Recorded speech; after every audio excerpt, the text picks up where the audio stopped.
What happens when your life turns upside down at 16? And instead of giving up, you choose to rise.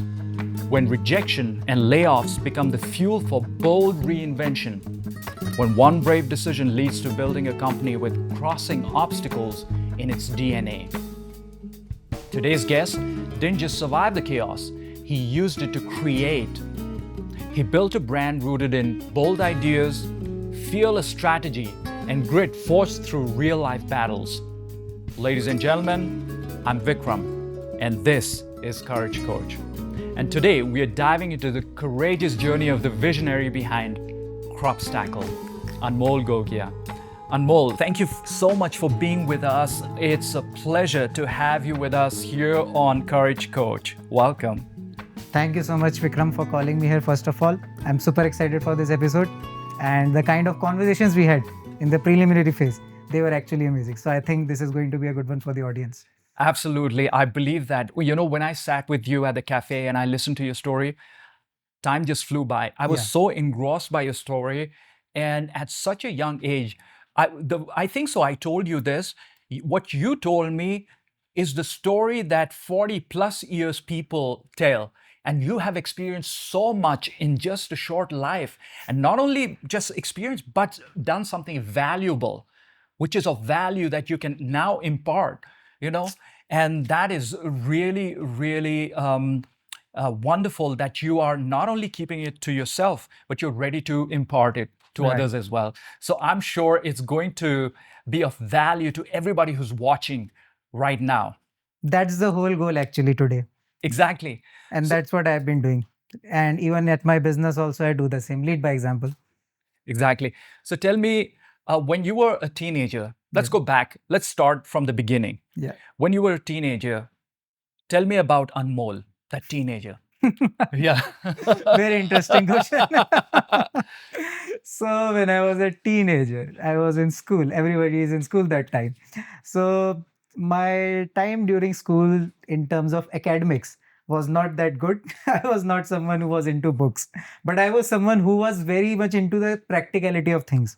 So for example, if you ask me to go to chemistry lab and mix two chemicals and make something out of it, I will do it very easily. I can easily remember that. But if you ask me to do the same on a piece of paper, that will be very tough for me. Wow. So you're a hands-on guy. Yeah, I was a hands-on guy, and it was like schooling for me was like, I wish it could be more practical, but then you had to pass your exam. So that phase for me was difficult. But yes, since the teenage years or before that as well. So when I was in class fourth, our television was not working. And you know how as we are kids, so our parents, they tell us you have to study, you do not watch TV. But then my parents were not at home, so what I did is I opened that television, did something, it started working. So I was a very curious kind of a person. And then what happened is in 8th or 7th class, so that business instinct started to grow in me. So we were in our biology class, they were talking about silkworms. And I thought that this is something interesting. And I saw that people around me are interested in this. Even my friends, they were asking. So I found someone in our family who owned a silkworm farm. I went, got a few of them, and I started selling them as a pair in my school. And I sold all of them. Silkworms. You're talking about Yes. silkworms. You Yes. sold silk. What did you tell them? Like, what was the value in it? Let's say I'm in your class, I'm your classmate. What do you do with it? I wouldn't even know. With all my life, I know we get silk from silkworm, but what's the process? Like, what was your selling point? They actually convert into a butterfly. You see the transition of life. That was my selling point Wow.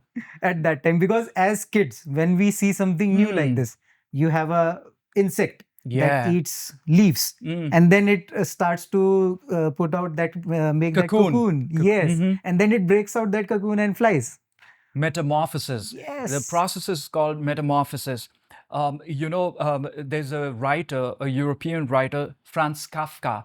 One of his books is Metamorphosis, and Metamorphosis is actually a philosophical analogy as well. It's a parallel for our lives. We are first a little worm like that, or caterpillar, and then there comes a time when we draw into our cocoon, when we probably during a low point, or we are introspecting, reflecting on our life, our skills, our experiences. And then when we come out after that period, we really bloom and we spread our wings like a butterfly. It's Exactly. beautiful. That's So beautiful. That was your first, you started doing that at school. yes, I did that. It was just a one-time thing. Then I started doing a bit with laser lights, motors, and all of those things. So crazy stuff with school. Then in ninth and 10th class, everybody in computers. So I was very much interested in computers. So we used to have a laptop and a PC at our home.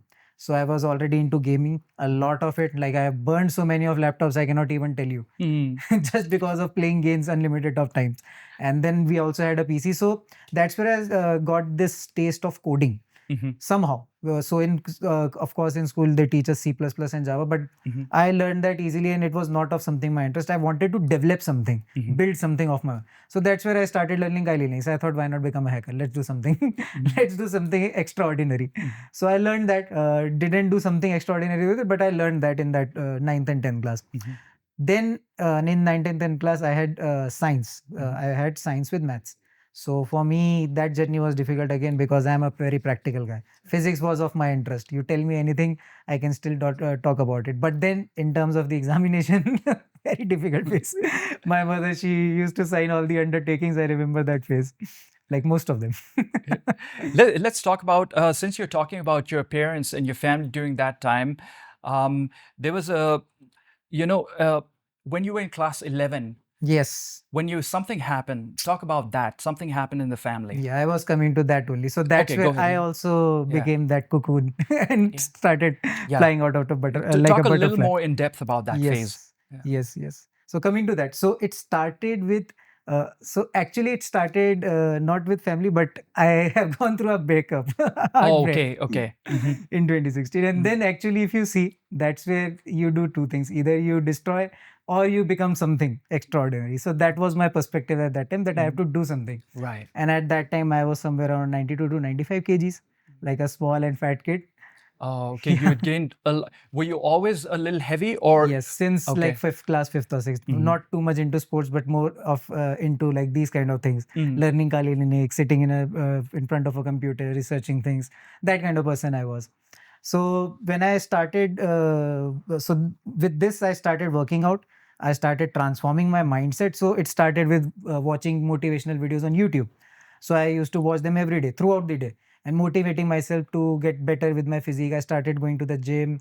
I started going to my tuitions on cycle. So I did a lot of transformation. And that's where my father was also doing his business. So he was into Itraga business. So he was doing that, and he hired a marketing agency that did not deliver on the promises that they delivered, that they gave to him. So that's where I went ahead and started learning about Instagram marketing.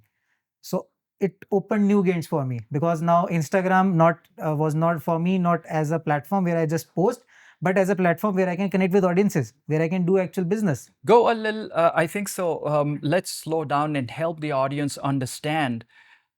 It was just because when we were talking, you told that it hit you, that it hit you pretty hard. Yeah. That actually your father was cheated.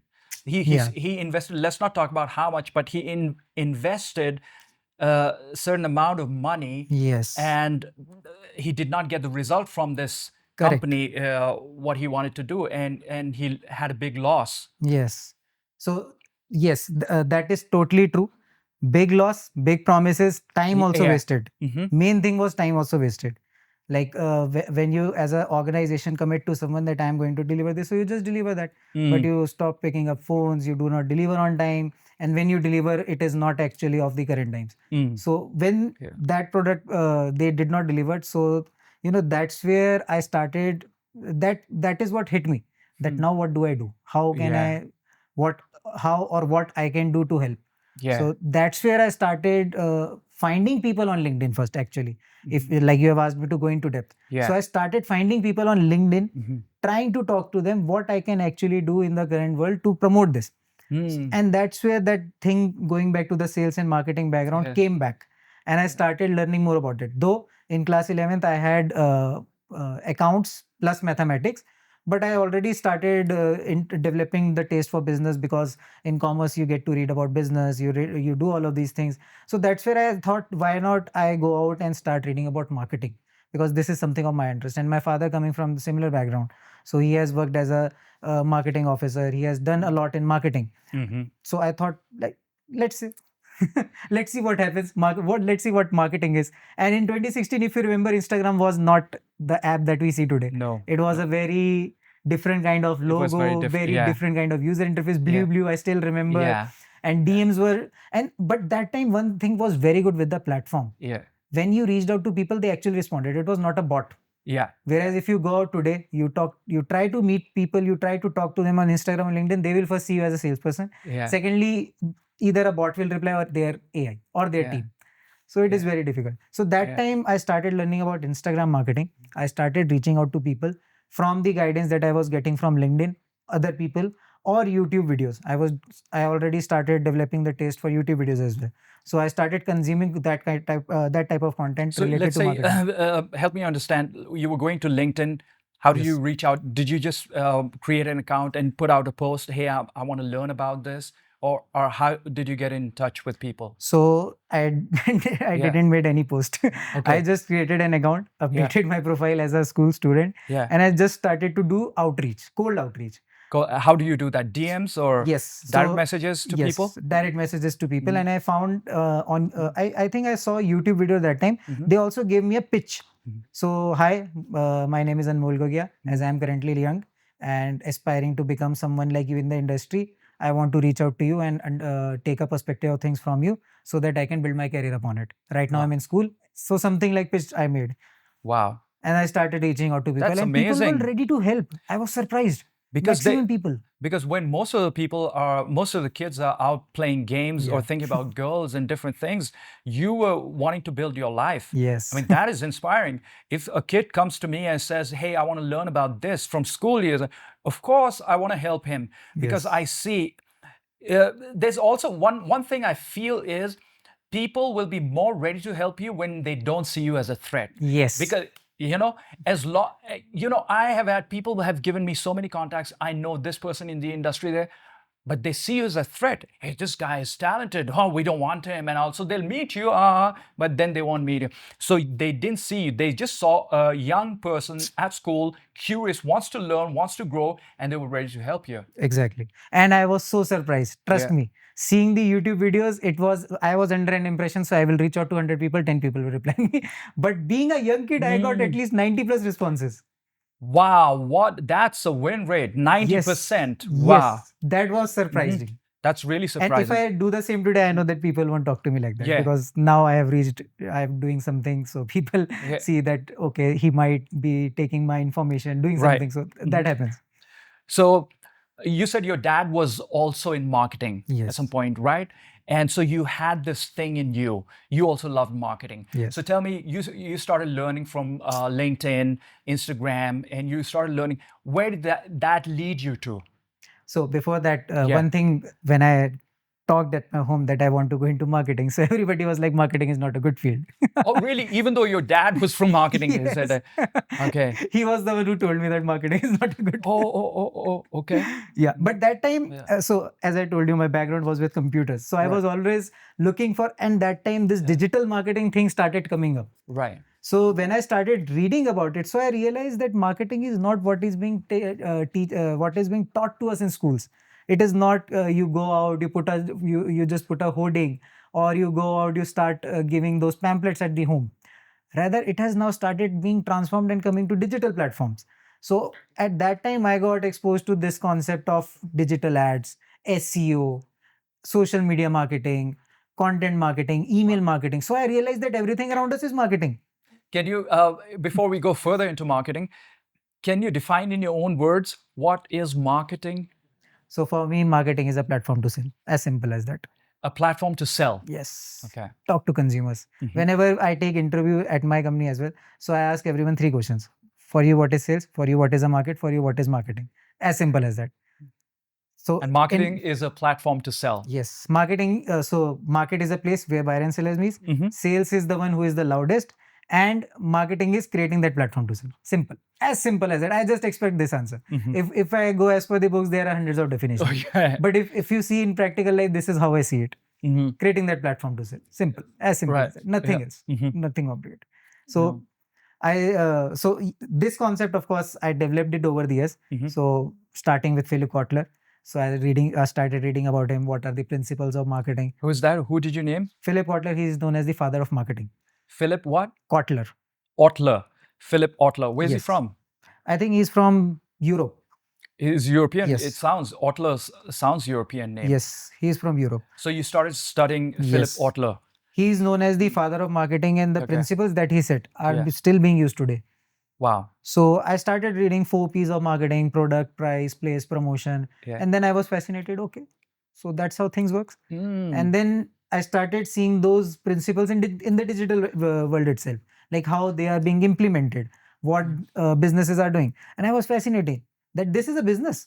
People are actually running ads on Facebook and generating money. Yeah. And for me, it was very new because, like, from the mentality of a 11th or 12th class kid, so Yeah. you do not think that much on those things. Mm. So that's where I started to Yeah. develop more taste for it. Okay. And that's where I started reading more about it. I started following people in similar lines. So that's Yeah. where I found Gary Vaynerchuk. Oh, Gary, yeah, Yeah. he's pretty popular. Correct. And So- the only thing is he uses a lot of swear words, which is Yeah. okay. Yes. I mean, that's his style. That's Yeah. his style. That's Yeah. him. I That's learned him. from him only that you have to Yeah. be yourself. Yeah, you have to be yourself. And first when I watched him, I was like, whoa, he's in the face and like he'll say, Yeah. he was, In was 1 very minute, direct. he will have 10 abusive words. Yeah, that's true. That's true. But he's got some real world advice. Yes.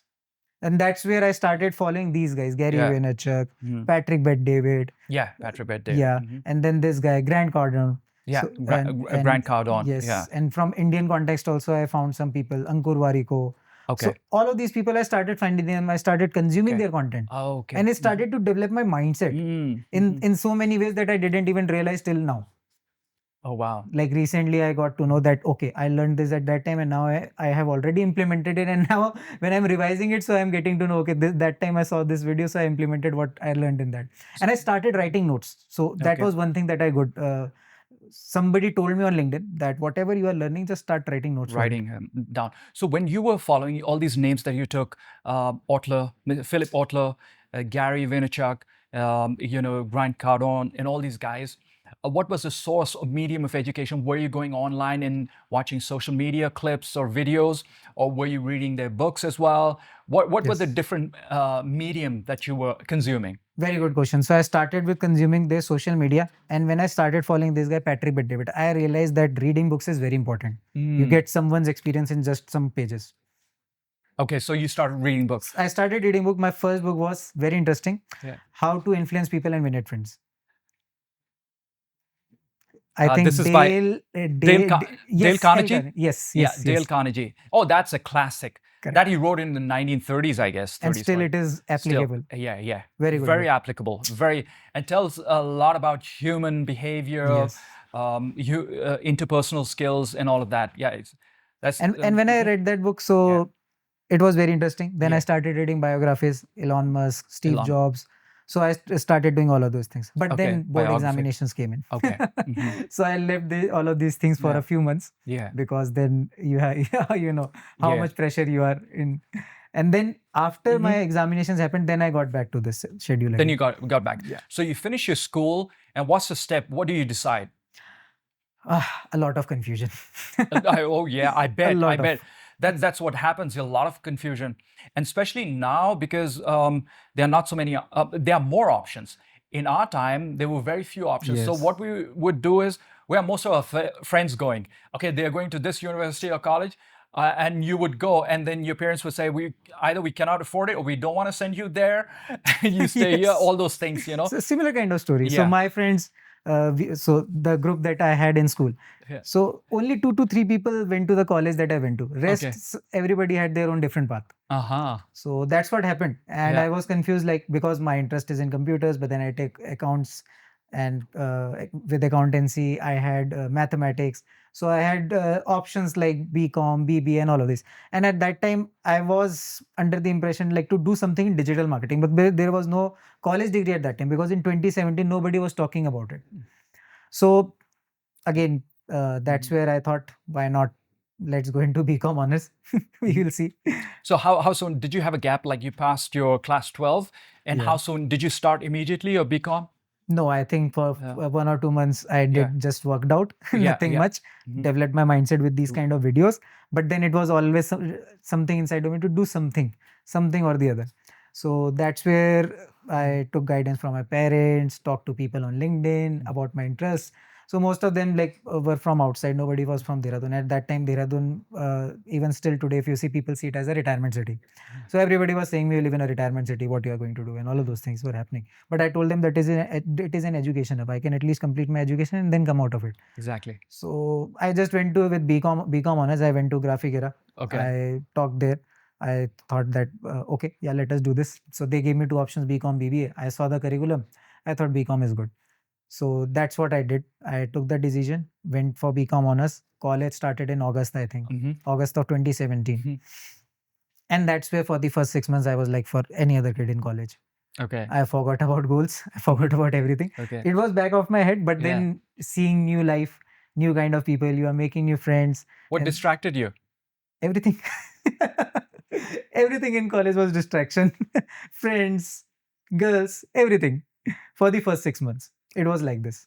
Was it exciting? Yeah, it was. Yeah. But then in this, so one thing is that till class 12th, I was a very introverted person. If you ask me to talk to someone, you make a person stand in front of me, I won't be able to even utter a You word. know, I would have never guessed that because you seem to me a very extroverted Yes. and friendly person, outgoing person. Well, there is a good story. I will talk about that now. Okay.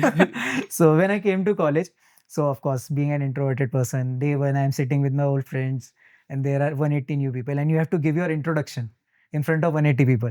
And to me, when I stand there and I started talking, my voice did not come out at first, and I was like all sweaty, face red, not able to speak a word. Somehow I was able to speak, and then I just came back and sit. And I was like, what I did. It was What day did one. I do? Did I mess it up? Yes, Did did I I mess it embarrass up? myself? Of Yeah. course. What are all of these girls going to think? So that thing happened. It was day one. And then I thought that I have to do something to get this out. So that's where I realized, so because to get this fear out of me, Yeah. for the first 6 months, I decided to go to college canteen every day and talk to different girls every day.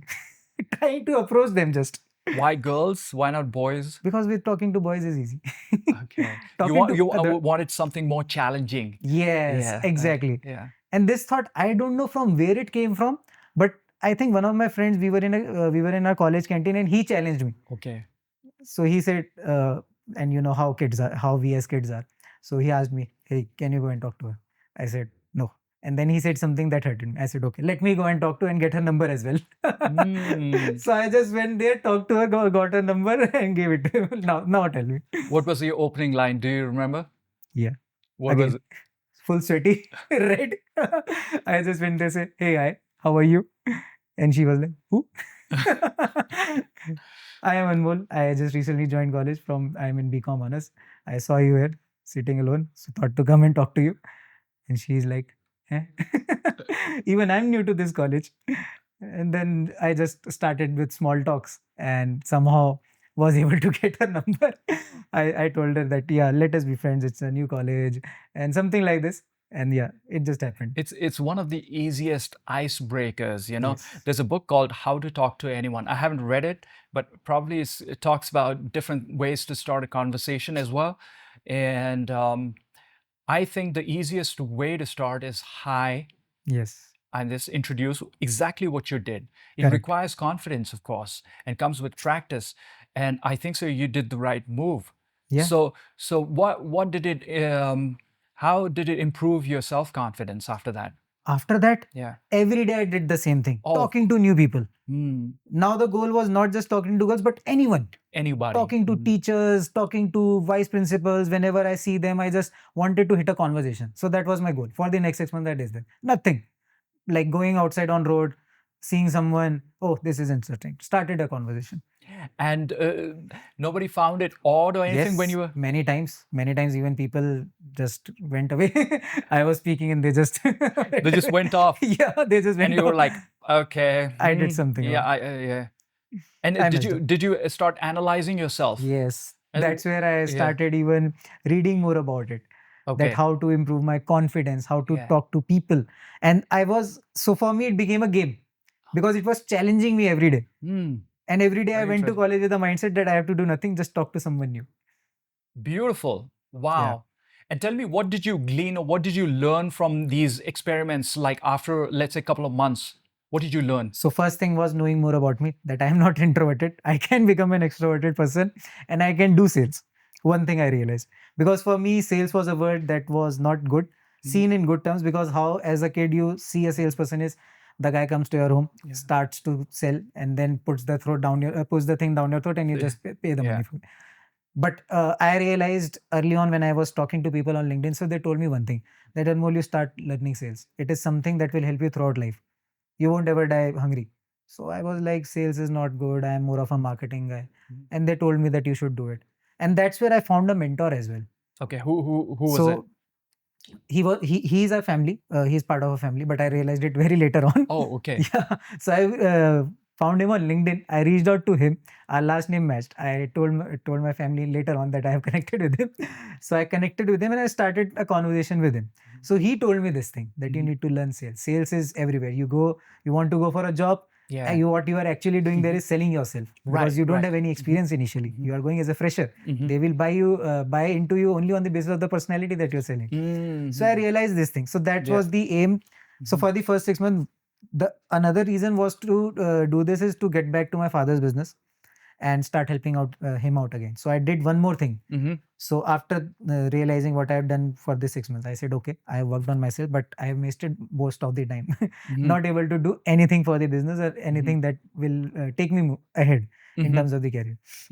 So that's where I made a group of my college friends only. Okay. I told them, see, my father has this company and I want to get you as interns in our company. So he says, they all were like, okay. So, but who will teach us? I said, I. Wow. They said, what? I said, for last 6 months, I did something. So I know something. Yeah. You guys want experience? You guys have the drive? Yeah. I have a vision. I have a company. So let us work on it. Okay. So that's where I started to go to college canteen in the second semester of college with a mindset to get that product sold. So this time it was different. Earlier it was no intention, just talking. This time it was with an intent. I went with an intent to connect with the person and start selling them the product. What was the product? Itr. That's perfume. Yes, correct. Okay. So very pure perfume. So I started to do that. So initially, of course, to me, it was something very new. Having a team of 5 interns, being a college student myself. Right. Oh, yeah. I gave them offer letters. I made a pitch. I saw that movie Wolf of the Wall Street. Very inspired. Oh, yeah. Wolf of the Wall Street. Yeah. Very inspired by Stratton and Oakmont and how their pitch was. Went to the internet, researched, got their exact pitch that got Jordan Belfort into the jail. So got that pitch, copied that pitch, made something for me, told these guys that, see, this is what it is. And then we started doing that. So we started targeting college couples because that is where sales happens. A single guy won't care about a 600 rupees bottle for 3 ml, but a couple will if you hit them with the right words. Yeah. So do you remember your pitch roughly? Yeah, it is a 5-page document, I think. So in that, first thing is ice breaking. So you go, you talk to them. First thing is, so that time it was hard sales. Right now, if you talk to me, if I want to do sales, I won't do hard sales. I will first build a relationship, then I will slowly and steadily start to talk to them, tell them about me, leave the conversation there, then get back. So it is that kind of process. Building, is it building rapport and trust? Yes, correct. Building rapport. First thing, building rapport.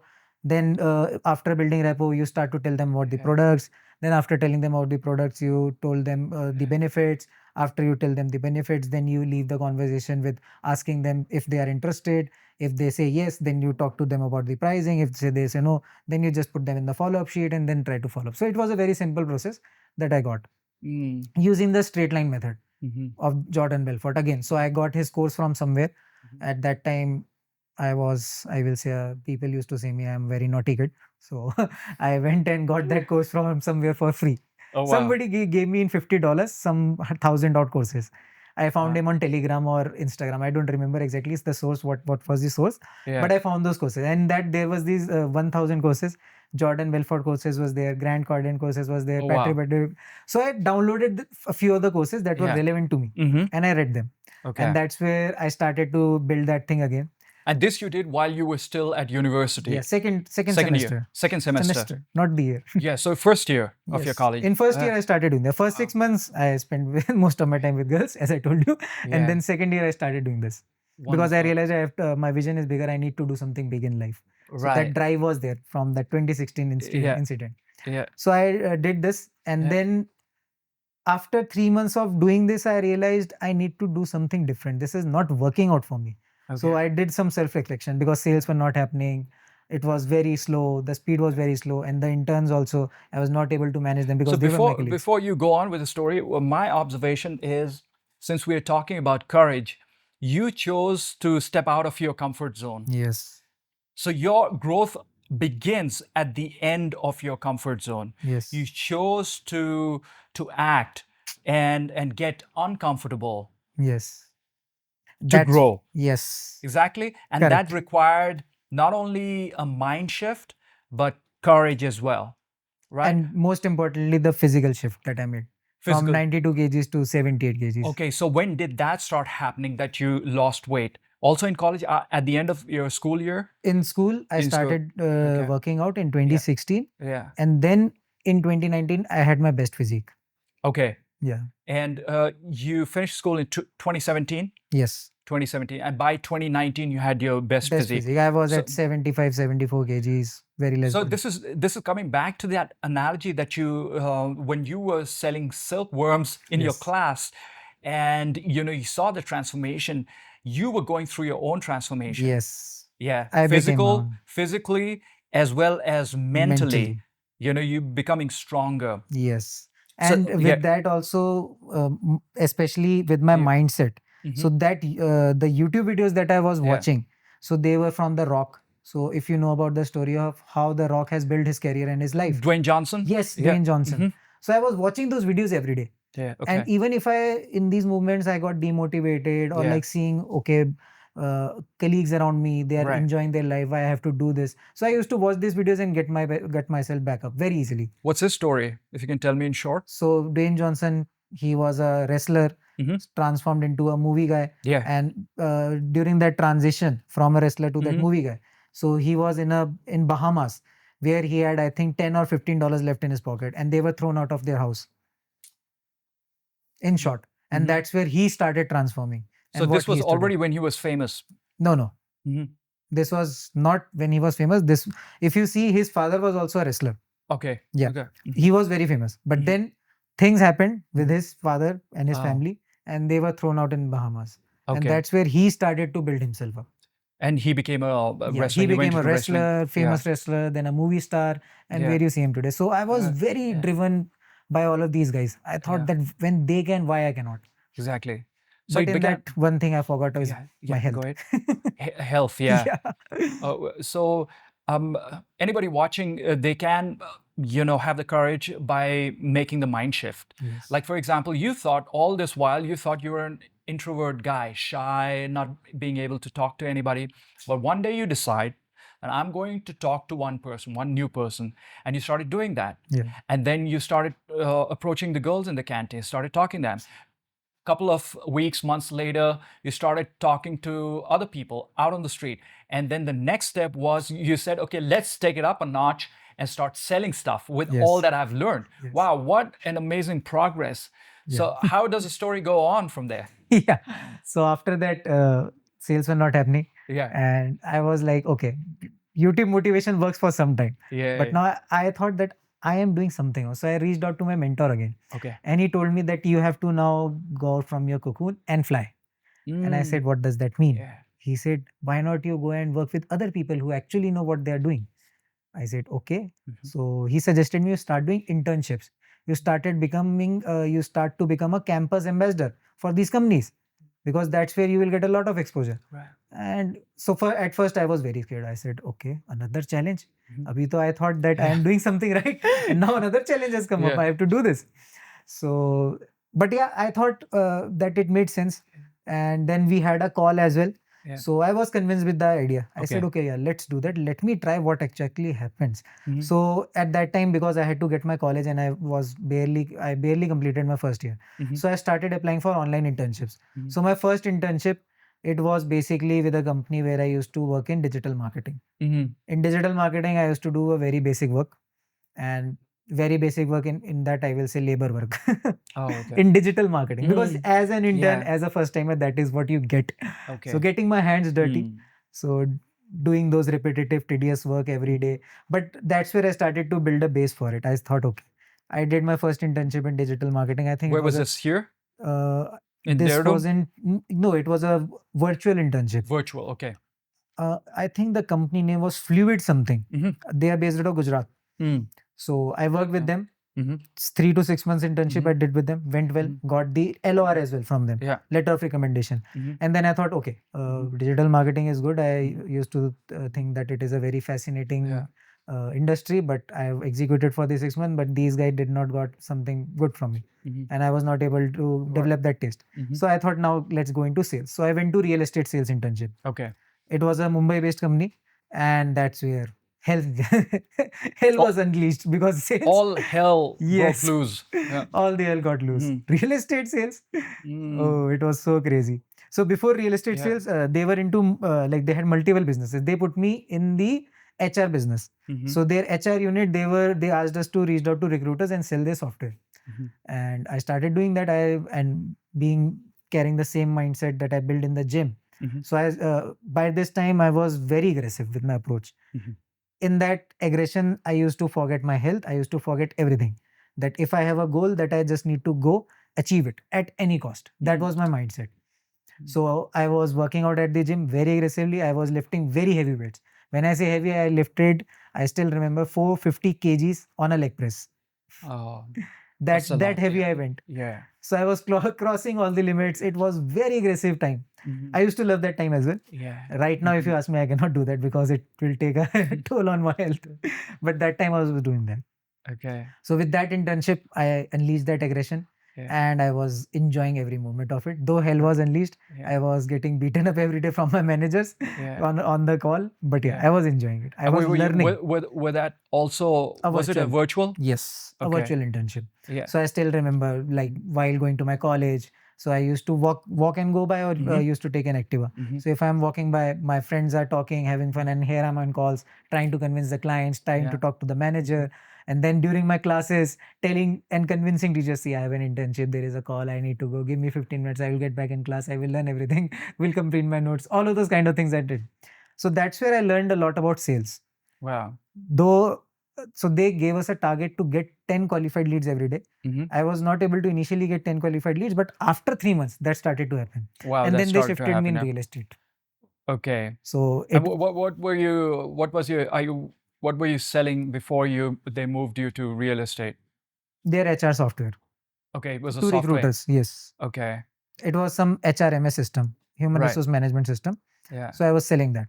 Wow. And you were juggling between going to classes, attending classes, as well as attending calls. Yes. Wow, that was a lot. And your teachers were okay with that, professors and teachers? Initially they weren't, but Yeah. I convinced them, because I Yeah. started to apply those skills with them as well. Okay. I And that started, worked. yeah, and that started to work. So yeah, so with this internship, this was happening, and then they left me to real estate sales, Okay. and that's where another level happened. Yeah. Tell Real me about estate it. sales. So first of all, selling somebody in Mumbai Yeah. and sitting here in Dehradun. Mm. We're working in a college, Yeah. doing so. My schedule used to look like so. One thing that I didn't talked about in 2016, I developed this thing, discipline.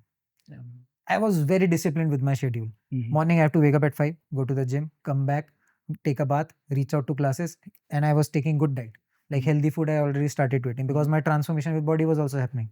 And then during the college, I will take the classes, come back home, take some rest, start with work with my work, do the internship. Then evening, we'll go to the gym again, come back, then we'll read bit about the things, how I can upgrade myself, then do a bit of the meditation kind of a thing, and then we'll sleep. So my schedule was very set by this time.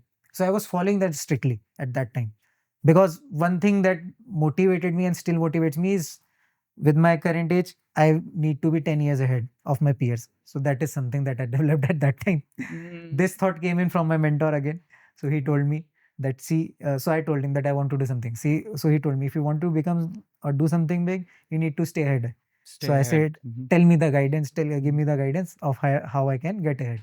So that's where I started doing this. And I was reading books also in the night. So that thing started from there. So getting back to this internship. So now real estate sales. Right. Damn. So I was given, I think, 15 to 20 leads in a day to call them. And you know how real estate is. You are selling something for CR. Yeah. And with that mindset of selling a software with a subscription of 99 rupees per person per month. Yeah. And now selling something for 1 year. Yeah. I will be honest, I just was able to qualify one lead in 3 months. Okay. But the kind of experience I got there, Yeah. that was amazing. What did you learn? Everything about sales. Because I was not able to sell, so I was talking to my managers every day. I was learning from them what I did wrong, and other interns also that got into the department. Nobody was able to do it because. Tell me the 3 important things you learned during this time that you didn't know before doing this internship, especially in the real estate phase. Number 1, never ever go and talk to your customer directly. Build a relationship with him first. We were like robots. A script was given. We used to talk like that. And then our managers told us that first of all, you need to get your tone right whenever you're talking to someone. First thing, get your basics in place. Then if you're going on a video call, dress well. So like being a college, you are okay sitting in college uniform. But I realized that dressing makes a lot of difference. If I dress for success, then things start to happen. Dress for success. Was I not like that. Yeah. in that mindset earlier. Before this real estate phase, I used to think like Steve Jobs, he used to wear a t-shirt. I will also wear a t-shirt and go anywhere and people will talk to me. But it does not work like that. You have to reach to that level that you can do anything. And that time these quotes used to come on Facebook that the idea is not to look rich, but be rich, something like that. So that mindset started to develop that, clothes does not matter. I will look how I want to. I will keep my haircut how I want to. And so that is another thing that I learned. And then the third thing, follow-ups. Sales is in follow-ups. I learned that there. Because with human resource also, it was not that much of a follow-up because the sale used to happen very fast. 1 or 2, 3 follow-ups, 4 follow-ups, or you leave the customer. But with real estate sales, 3 months talking to one person for something, that is very difficult. And I realized I was able to generate that one lead because I was very good with the follow-up with them. Yeah. So can you summarize the 3 things real quick for me? Number 1 was? Number 1, dress well for success. Dress well. Number 2? Number 2, the relationship building phase. You need to do that. Relationship building, yeah. And number 3, follow-ups. Follow-up. So that is the thing that I learned in that internship. Yeah, and with dress up is also your communication skills, the tone that you talked about. Tone, yes. Tone. And one more thing that I realized, with the tone comes the words that you use. The words you use, yeah. Yes, words. Oh.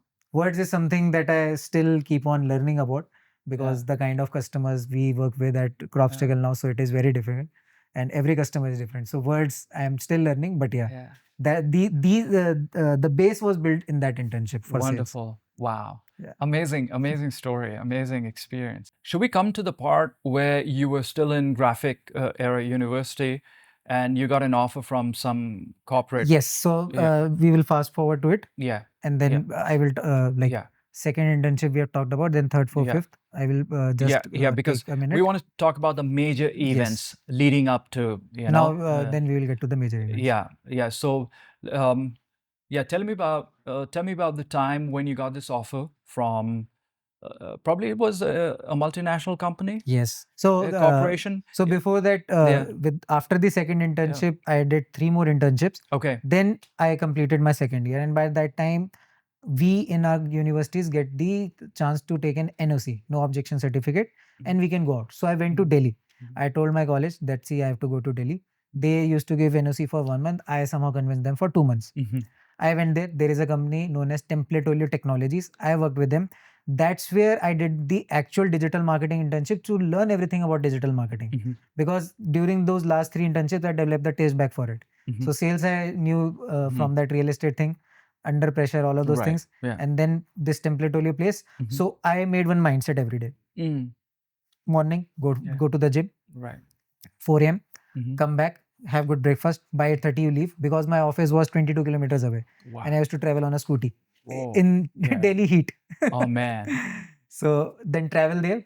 Yeah. 10 I reached sharp there. Mm-hmm. So first day for me there was also like you go to a new place, so you are like a quiet person. Yeah. First day was like that, but second day I started executing, Mm-hmm. and I had a mindset that in 2 months I have to capture as much information as possible. Mm-hmm. So I did that. I went to every department. Like other interns, they were restricted to one department. Mm. I divided my time. First half I will complete my social media tasks. Second half I will go to SEO person, then website development person, then I will go to graphic design department. So I learned everything. Most of the things I got a hang of it Mm-hmm. in the first 2 months. Okay. Internship got over, and during this phase, my original mentor, Mm-hmm. who was guiding me. Mm-hmm. So with his organization also, I started to meet him there, because his office was in Gurgaon, into Okay. Horizon Center. Mm-hmm. We were meeting, we were having chit chats. We like, this office was from Monday to Friday. Saturdays was mostly work from home. So I used to go to his office, starting executing things, helping him out with small things. And then he told me that, see Anmol, our campaign with Adobe is coming. Mm. I want you to prepare a report on the basis of what you have learned and tell me how you can help me. I was Mm-hmm. like, okay, good opportunity. I did Yeah, that. yeah. I made that report, but not just that report. I made one full business digital audit report. What I learned at Templatolio. Mm. I went there because at Templatolio I also got the hang of how to do presentations. Okay. So I went there. I showed them the presentation. See, this is what we can do for your YouTube views. Now the second thing is that I have one more thing. As all of the directors are here of the organization, let me show you that report. So they had a digital team. I showed them that report, and they were like, okay, we have a digital team and they do not know about this. I don't know. I told them, see, I don't know what they are doing, but this is what I found. Mm-hmm. And then after a month, I was the only digital person in the organization, hired as an intern.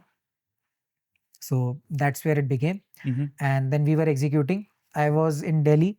Then I came back to Dehradun, doing Yeah. my college and internship both simultaneously. Mm-hmm. And this internship was very, very aggressive, Mm-hmm. because first of all, it is an analyst organization, research and analysis. Mm-hmm. They are very cynical, and you have to take care of a lot of things. So my character, my personality, what I do today was built there. And the Okay. guy, he was the CEO of the organization, was extremely aggressive, and he pushed me like anything. Mm. Like I have my exam next day morning, Yeah. around like 12 p.m. Let's say if I have an exam till 4 a.m. I'm working for my office. Then I will sleep for 2 to 3 hours and then work, actually study about my exam and then go and give the exam. So that kind of phase I went to. But I was enjoying it because my learning was so fast. We did campaigns for Adobe, we did campaigns for Red Hat, we did campaigns for IBM. We did so much at that time. Now, during this Amazing. time, during all the internships that you talked about, your first two and working for this Mumbai client as well, and then the three that you mentioned, and then coming to this thing, and I feel that you were pushing yourself Yes, a lot. to the edge, and you were almost burning candles at both ends. Yeah. So, did it have any effect on your mental health? Yeah, that's where things started to went down. Uh, Physical health, also mental Ye- health. So yeah. one day I was at the gym, I was doing chest press, and somehow I did not feel that energy. And here I brought that bar, Yeah. and it stayed here.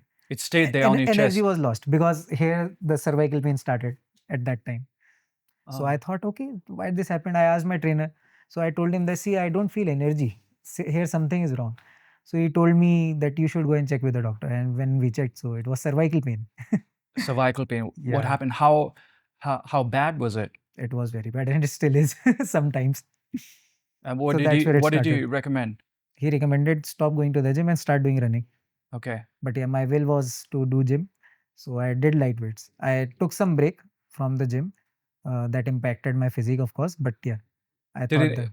did it damage anything? Did you damage anything Yeah, here a bit, around? a bit, a Yeah? bit of this area I damaged.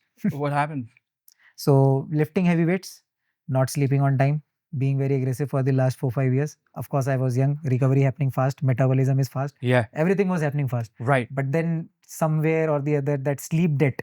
Mm. Because when I came back from Delhi, so I was doing this internship with Templatolio, Mhm. working with Greyhound simultaneously. So it was very aggressive. Like if I tell you about the schedule at one point of time, so I used to wake up, go to Templatolio's office, wake up at 4, do the workout, come back, have my breakfast, go to Templatolio office by 10.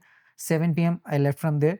By 8:30 used to be at home, get some homely things done, eat my dinner, work for Greyhound Research till 11 or 12, sleep, again wake up at 4. So this was my daily cycle that was happening. Even on Sundays, I was working very aggressively because the vision was because the vision of this company was big, and I was very inspired Okay. to get that logo on top of that building, which is the most expensive building in Gurgaon.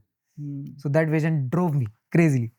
Okay, when you started having all these physical problems, I'm sure it affected your mental health as well. Yes. Because now here you are, you have some, like talking about, we'll come to that, there's some hurdle or obstacle in your Yes. way, right? And it Yes. affects your mind as well. When we, like for example, my dad, he hurt his leg and he had surgery, he had Max, he's got 2 plates on the side, and he was immobile for the next couple of months. And he's such a man who's a workaholic, who's never stopped, who always travels, always goes places. And suddenly, first time in his life, he's confined to the bed. And that I'm sure affects your mind, because your mind always travels. Mind is free. The Yes. mind is free to travel, Yeah. and you start thinking, man, I wanted to achieve this, I want to do this, and I'm slowing. But I am helpless. Yeah, yeah. I am sitting here, I cannot do much. Yeah, that phase also came, and I had very good dark circles because not sleeping, Yeah. just working. And I did not stop there, but my body had to make me stop. So I was still going to the gym, trying to push me through all of that, because at that time aggression was there. And then I used to tell my dad, he used to tell me, slow down a bit, Yeah. show less aggression, because this will hurt you. But I did not listen to anyone. I just kept on going ballistically. Tell me, where did you get this drive from? In This- 2016, from first breakup. Oh, okay. That fueled you. Yeah. You wanted that to fueled prove it. a point or prove something? Yes. Okay. Proving that point that Yeah. so it happened on a note that was something. So she said that the other guy is rich and that kind of things. So that pinched me. Okay. My physique was also not good. So yeah. She hurt you in the places which were the most sensitive. Yeah. Like she said something about finances. Yeah.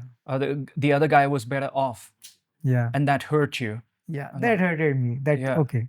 You could Yeah. have said that in a better way, but Yeah. the way you said is not right. Oh, that's mean. I'm Yeah. sorry about that. Yeah. But then actually Yeah. that thing happened to me was good. Though it hurted for some time, but then it became the fuel. It became the fuel. Yeah. And I think so. Not everybody can handle in a positive way like you did. So that's a very good example that you used the hurt also and turned it into something positive. Fuel, like you said, you Yes. used it as fuel. And that's my strength actually. That's I your strength. can Yeah. transform the energy Yeah. into the way I want. That is Either it can amazing. go to extreme positive or extreme negative. That's what I do.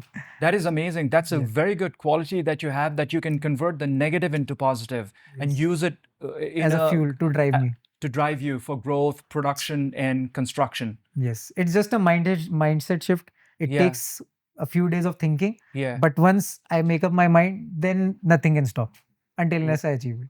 Wow. Else I have to make peace with myself that, okay, no, this goal is wrong. You have to go to another one.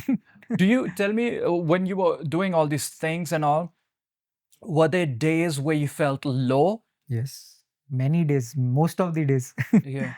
And what? But then that yeah. morning schedule of Yeah. watching those motivational videos Yeah. kept me going, and that vision that I have to do something big in my life.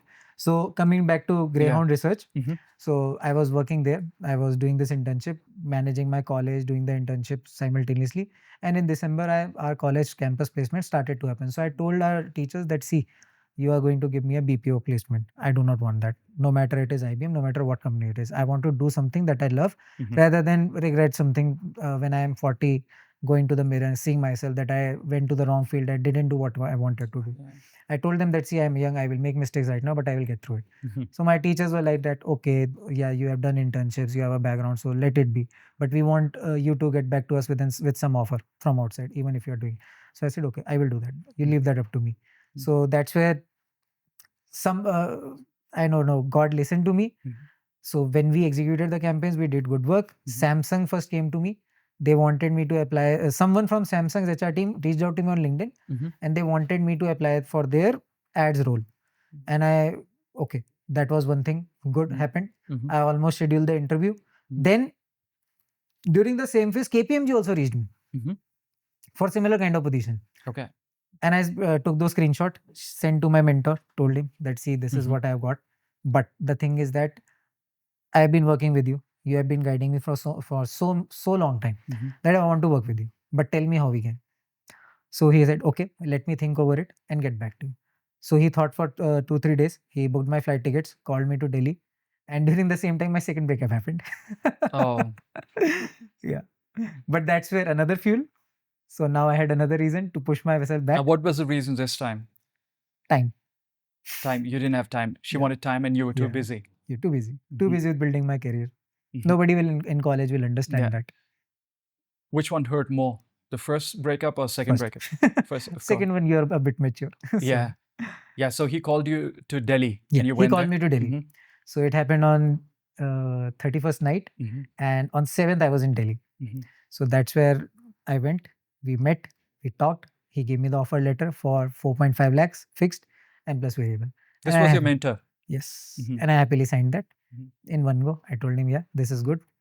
And then we started working more aggressively. We started setting that SOP. He brought me into the main system. My position was an associate, Mhm. and I was enjoying it. And to my college, I gave that letter. I went to one interview also because they pushed me that you at least show up. I cleared till the last round, and Mm. with in the last round, I said to the HR that, see, I already have an offer. I am just here because of the college. So the thing is that you are offering me a role in doing calls and all Mhm. in the BPO part of your business. But if you have something in digital, I can help you with that Right. because I am working with this company and you are their client. Mhm. So I told them the whole story, and the Right. HR was like this, okay, please keep your resume here. And I wanted to leave the room. I said, okay, thank you. I went out, and then the college Yeah. placement cell, they came to me lashing out, what you did there. You were Mm. almost, you were about to almost crack that interview. I said, I did not want to. Yeah. And then I told her one thing also that, see, I'm right now working here, but somewhere or the other, I need to start my own business as well. Yeah. Okay. So that was a big flag as an big red flag as an HR, if you see. Yeah, sure. So you started working with your mentor there. Yeah, You got a as a good full-time. package. And then how long did it go? Yeah, so that's where things started to change a lot. Uh-huh. So happy moments, sad Right. moments, every kind of moment. Yeah. Pandemic came in March. Right. That time also, I think I one more time went to Delhi. Okay. And he told me that, yeah, I am seeing the news, you should go back to Dehradun. Okay. So I came back to Dehradun, and I Yeah. think on 20th we were in lockdown. When did you join the company, his company? His company in 2019 June. Yeah, June 2019. yeah, And you went back in March 2020? came back. You So I was doing back and forth, Back Delhi and forth. there. You were Yeah, doing back and forth. back and forth. So you were in Delhi at that time when Yes. lockdown happened. No, Yeah. I came back early. He told me that something is about to happen. You go back to Dehradun. Also, before the lockdown, he already told you, Yeah. and you came back to. Yeah, I came back to Dehradun, and it happened for Yeah. the good Yeah. because we came here, Yeah. and the pandemic happened. Cases were increasing, and the lockdown happened. Yeah. And for the next 40 days we were in lockdown, but business was happening. We were Business. So Okay. that's where the transformation happened.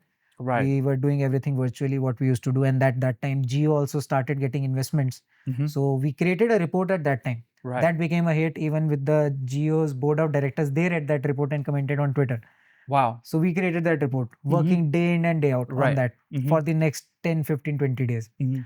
That became a hit on Twitter, Right. LinkedIn, Facebook, Instagram. You name any platform, that report became a hit Mhm. organically. We did not even went and ran the ads. Okay. So that gave us different kind of confidence. But then that's where things started to go down because pandemic was not going away. No. Their payments were slowed down, Mhm. and they, when pandemic happens, what is the first thing that gets cut? It's the marketing budget. So me being in that business, so Sad but true. yeah, 4.5 to 3.1, 3.1 to 1.1, and 1.1 to layoff. So that's the journey that happened.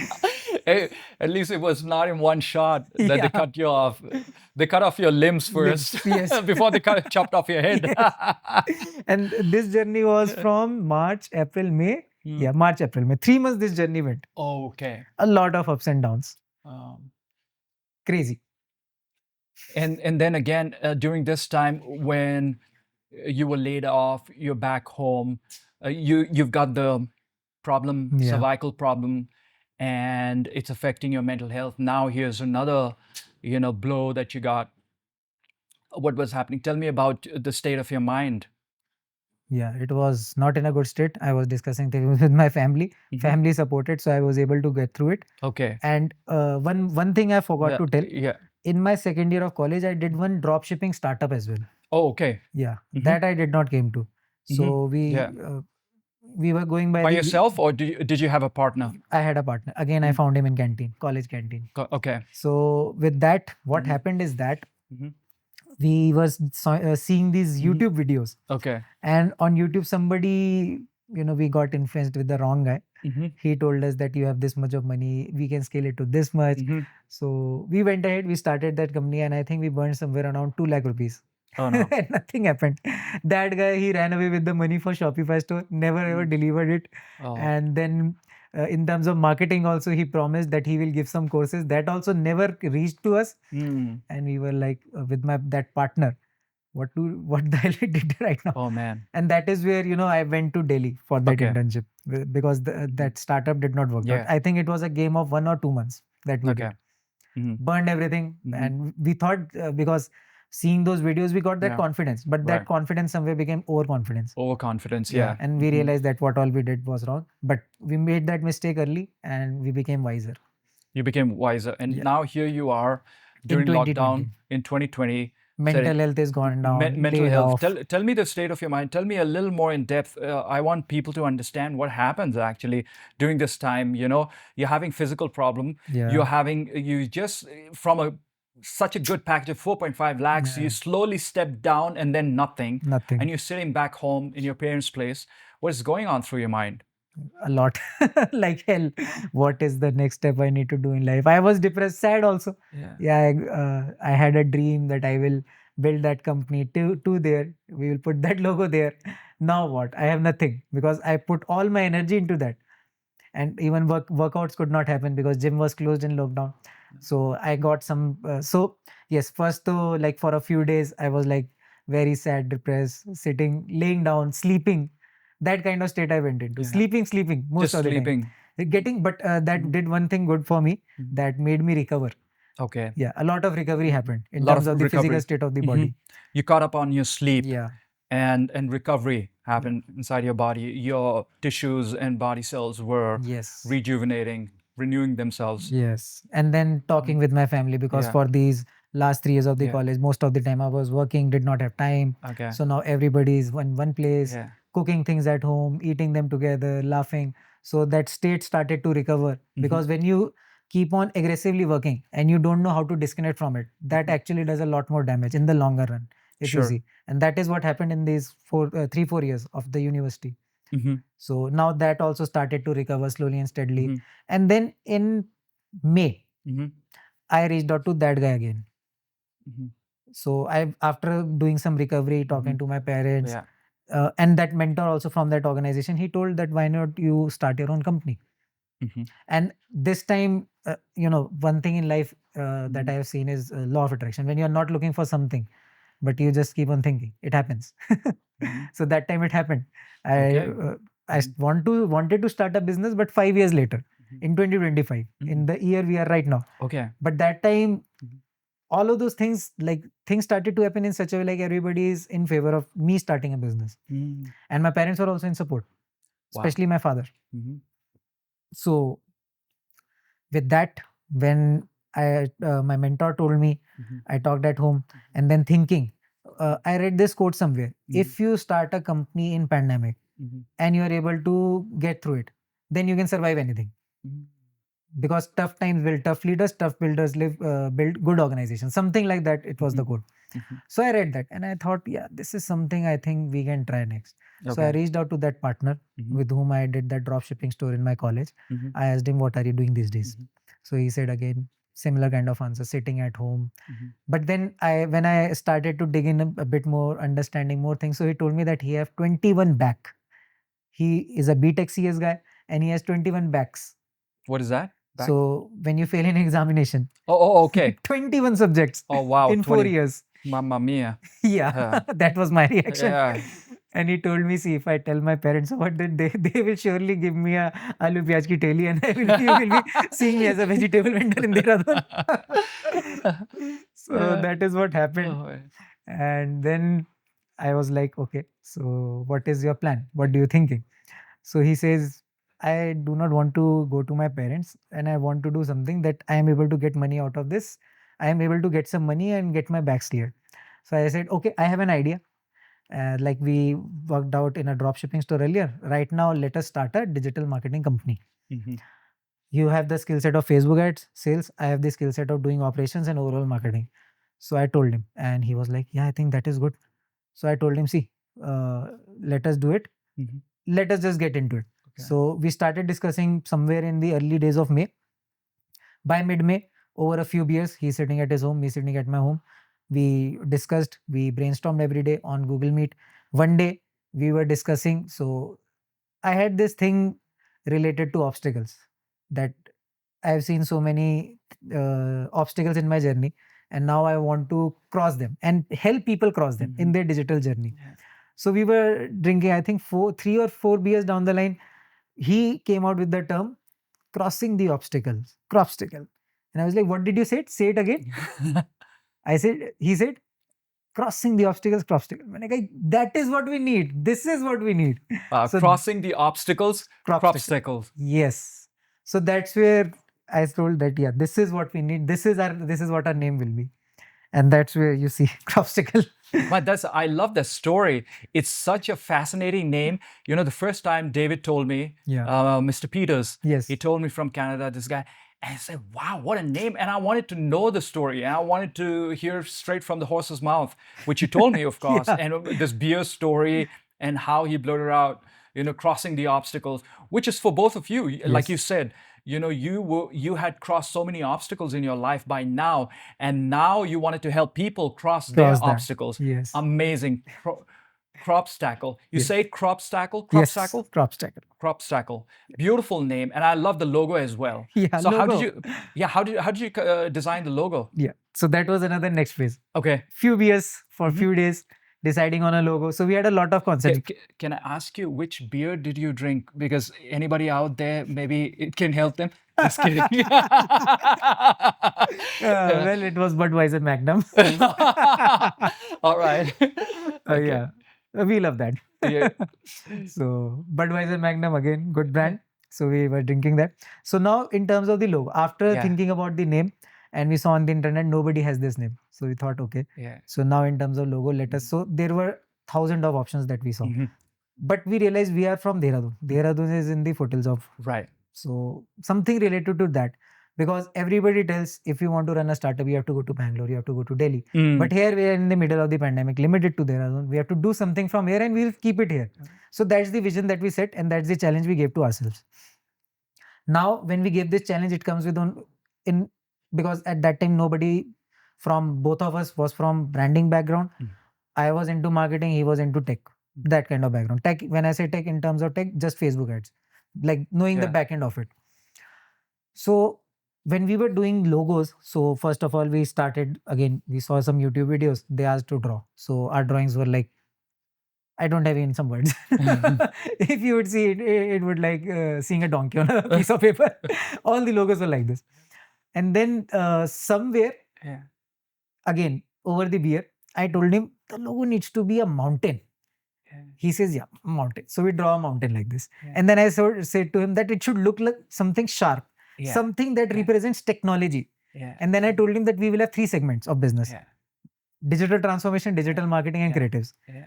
So we started designing. So we kept the logo. So we made a mountain like this first. Mhm. Then we cut it down. So we cut it down like this first. Mhm. One big in the middle and then 2 like this. Yeah. And then we started to make it more aesthetic.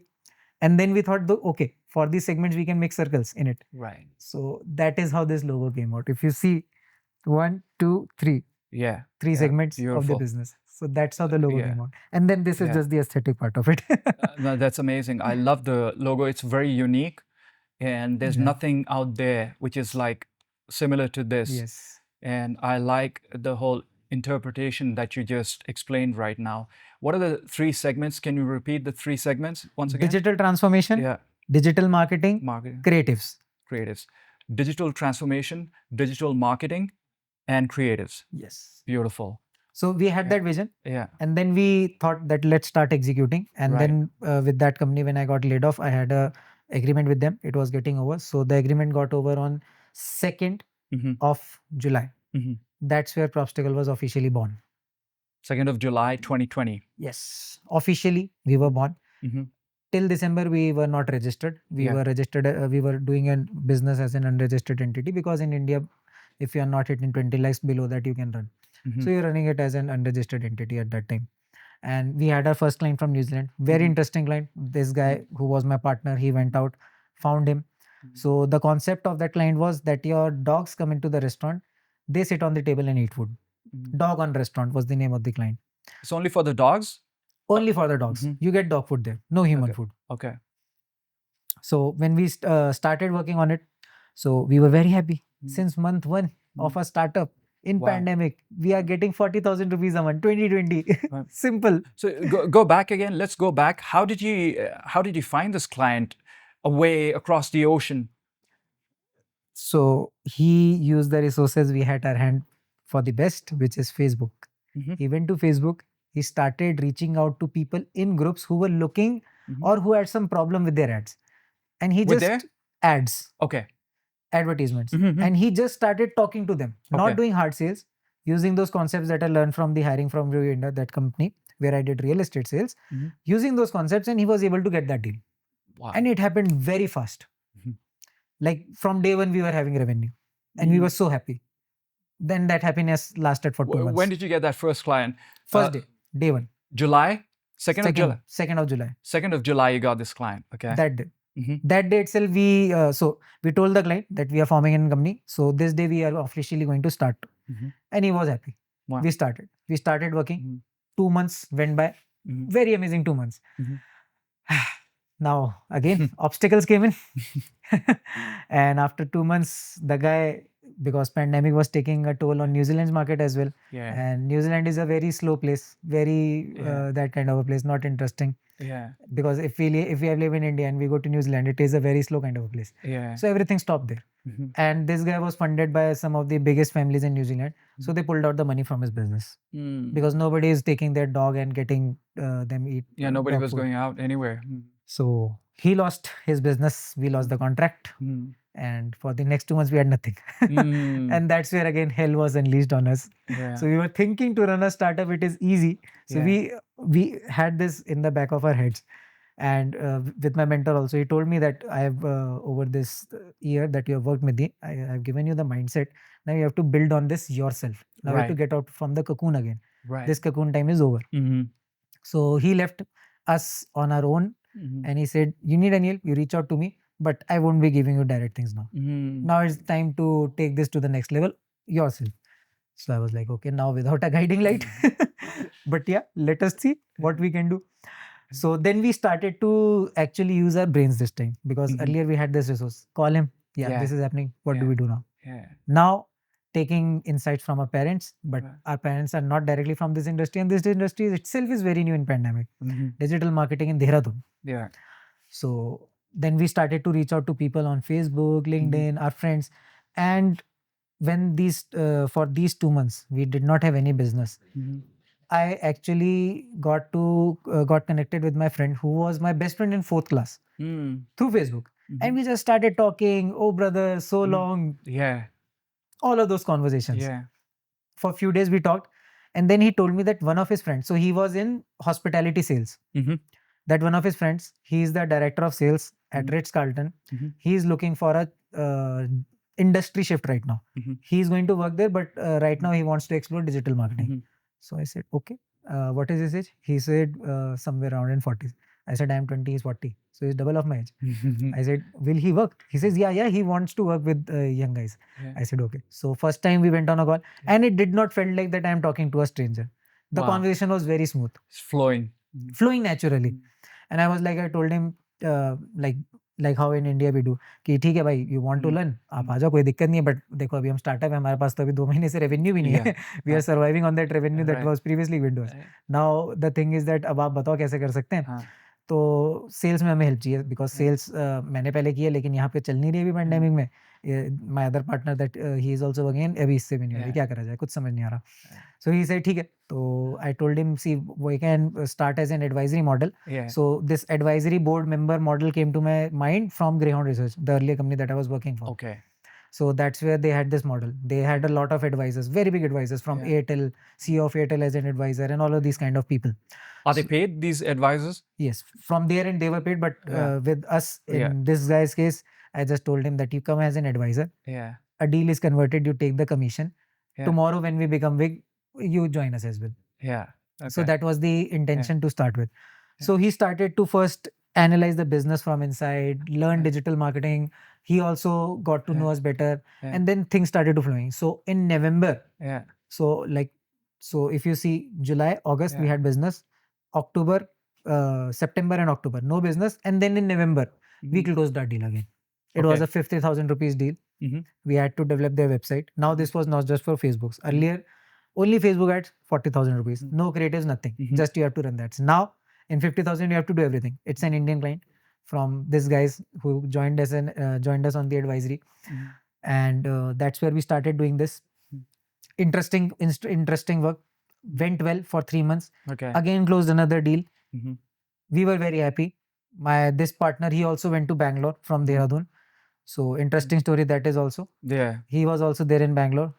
He was there, and then in the month of, I think, Feb end or May, Feb end or March, we got a very big contract. It was for 2 lakh rupees. Okay. Developing their website.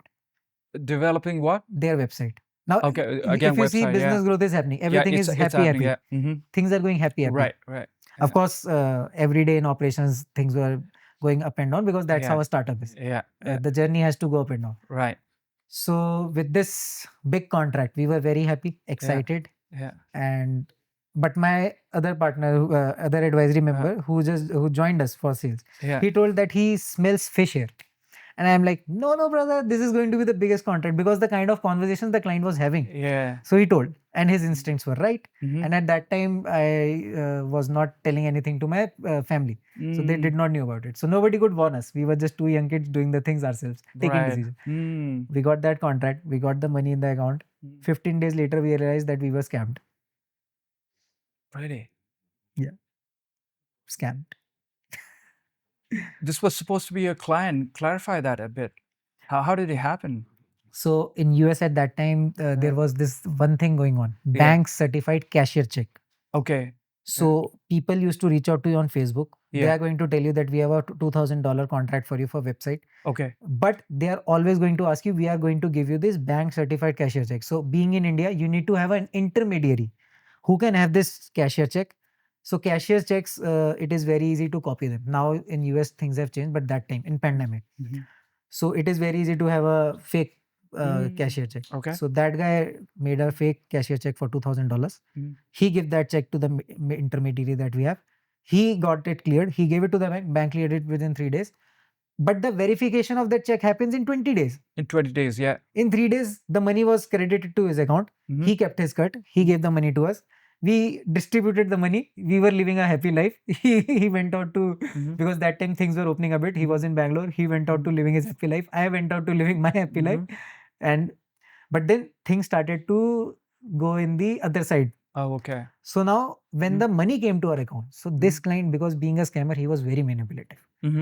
And he started saying that my assistant, he is going to reach out to you. Things started like, we were started to feel that something is fishy. So now Ashwin's conversation, we were able to remember it. And we were thinking, okay. And we were telling him everything. So he was still telling that you guys be careful. I still think that something is fishy.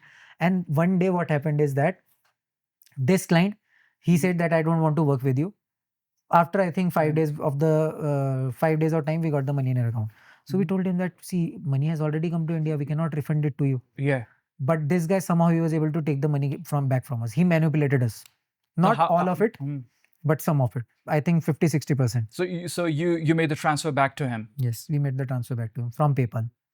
From PayPal directly to him? Yes. We did that and we got manipulated. It was the mistake on our end also. We should have consulted. About, you say like about half the money you paid him back? 60%. 60% of the money. 60% of the money. And then, so how the transaction was, $2,000, 20% was kept with that intermediary. Yeah. 80% reached to us, 60% we gave back to him. We were left with 20%. Right. And that 20% also we divided in between. Yeah. So it was with us. And my other partner, he spent that in Bangalore. He was enjoying his life. I had that 10% left. Yeah. So out of $2,000, only 10% of the money was left. Right. So now that happened. We Right. said, and we were like confused, very confused. What yeah. exactly happened? And then a few days later, we got a call at 2 a.m. from that guy intermediary. He called us. He told that check was fake. You need to refund me the $2,000. And we were like, okay. Wow. And we were scammed for 2 lakh rupees like that. Or you had to refund. Yes, we had And to refund. what if you didn't refund the money? We did not refund. Now coming to that. Yeah. So so instead of us going to I'm our sure he parents, was also involved, Yes. the intermediary. yes, he was also involved Yeah. in this. So now we went to our advisor. Yeah. We told him, and he was like, I told you guys, you are getting yourself in a mess. Yeah. And then he cracked the deal with that intermediary that you get the work done from us. You do not take money from us because Okay. you have multiple businesses. We will help you out with that. Yeah. You do not pay us. Right. So he cracked that deal. We somehow got out of this. And like 2-3 months down the line, we told our parents that this is something that has happened with us. Oh. But during that phase, we developed good relations with our advisor. Okay. So when those relations were developed, so now we started to see him as someone who we can trust because his instincts were right. He told us that this is going to be something fishy. Though it broke us from inside, like 2 lakh rupees for a startup who did for the first year, their revenue was 1,79,000. Yeah. Now returning to 2 lakh rupees, that was something very difficult. And we were just two guys executing on it who were actual executors. And now, so now we started thinking about scaling. This guy, he got more involved because he got laid off from Ritz-Carlton in December of 2020. So now he got full-time involved with us. He was still not yet a partner, but we were working like partners. We were working very aggressively. We did a lot of business. He brought in a lot of leads. This Bangalore guy also, he started actually working, though he had a lot of up and down phases because in Bangalore, he went for reasons that he should not. So he found a girl and went on a relationship with her. Okay. And he went there. So he lost the track of of life, what he wanted to do. So that was difficult things happening with him as well for a few months. But yeah, that's where we were executing well. So in that execution, we started to see Ashwin as a partner. And in December, 9th December of 2020, we also registered our company. So Crobstacle was officially registered as Crobstacle Ventures LLP. So your partner, he goes to Bangalore, and here you are all by yourself. Yeah. How did that work between you? Yeah, it was crazy. It was not working at all. I was trying to communicate to him every day that, see, this is not working. You have to execute. You have to execute. We have to get to business. Our vision is big. Right. But he lost the track of what he wanted. So it was He difficult. lost focus. Yeah, he lost focus. And that's where this another guy who was an advisor, he came in and he started executing a lot of things. And we start to actually build the business now. Because earlier we were more of working like freelancers. So did your first partner like go off, leave the company? He was still a part of the company, but he was not executing. And we were He was pushing part of him. the company, but he didn't have that active role. Yeah. So this advisor who was there came on as a full-time partner. Yeah. Not at that time as a full-time partner, but more of like working as friends. As friends. Because he had nothing better to do. He was laid off and he did not wanted to go back to hotels. So we started executing the things then. Okay. So we were executing, the business was scaling. So and by the end of the next year, we already did 11x of a business. So when we saw that things are happening like this, so in December, I think in December or September, we officially onboarded him as a partner as well in the organization. And my first partner from the days who went to Bangalore, he also came back. He realized that he has done wrong. Okay. So after how long did he come back? I think like in July or August. So after a couple of months, he was back. Like for 6 months, 6-7 months. After 6-7 months, he was back. And so this is July of 21 now? Yes, July of 21. July of 21, you are three guys. Yeah. Your first partner and the guy who was on advisory Advisor, role. now being a partner. Now being a partner. So there are three of you. Yeah. And tell me, what did that do for you as a company? We did 11x. We grew. Not as an organization. We hired our first employee as well. In September or October, we were doing business from Australia. We were doing business from Europe, USA, and India as well. So we closed a lot of good deals. And then again, so that's how a startup works. So we had our own share of up and downs. But then another major event happened when the growth was happening. So this guy who was originally with us, few misunderstandings happened. And your first partner? Yeah. So he said a few things to us which were not true. and we found out, and that's where it brought bitterness in the relationship. Though we still saw him as a brother, but from the other side of the party, things did not came it that way. And one day it just came to as a surprise to us that he resigned from the organization. When was that? This happened somewhere in 22 March or April. Did you see it coming? No, we never saw it. We did Yeah. not have didn't any expect- idea that something like this will happen. So what did it do to you? How did you feel? Betrayed, and felt like you had the mindset of building something for forever, vision broken. And we also lost direction, because every day me and this guy who now is our partner, we are discussing about this, and we are like, we have lost track now. Who is going to handle this department? So, but yeah, we picked up things early once we were out of that mode, because when things like this happen, they hit you, and then it takes you some time to heal, and then you are back on track. Do you Of course, think your once he took that decision and left the company, did that ruin your relationship as well? yeah, to some extent, because from the other side of the party, how the things came to us. So his father also got involved, and then and things went ugly. So they were like, we have to shut down the company. Why a company will be shut down? You are leaving as a partner. So those kind of things that actually hurted a lot. That why you have to shut the company. We started together. It is a vision, common shared vision. So that's where we had to get into that mode to protect the vision. So we did that as well. What we needed to do, as the if you see, law says company is a separate legal organization, and we as partners have to act in the best interest of the company. So we did that. So So now he's gone, yeah. and you're there with this other more mature partner Yeah. who is double your age Yes. almost. And so what do you decide? What are the next steps or decisions you took? So next step was restructuring the whole organization, because the department itself, Yeah. it went away, Okay. because he was handling advertisements, and it was a very good department for us. So now I had to step in, because this guy, he being 40, he said that I cannot get into this technically fully. Rather, my is more of the creative side. You let me handle that. You let me handle sales. You get into this. So I went ahead. I said, okay, I will get into total digital marketing, getting back to my basic sales and tech as well. So by that time, I think we had a second employee as well. So we started on that. Like, though it took us, I think, 4 to 5 months, and few of the clients also went away, because they saw that one partner left. So it makes an impact on the clients Of as well. course. Yeah. So that happened. And it was not something good. Like, also because publicly also we were not doing a lot of posting and all. We are very aggressive on our social media. So a lot of things happened that time.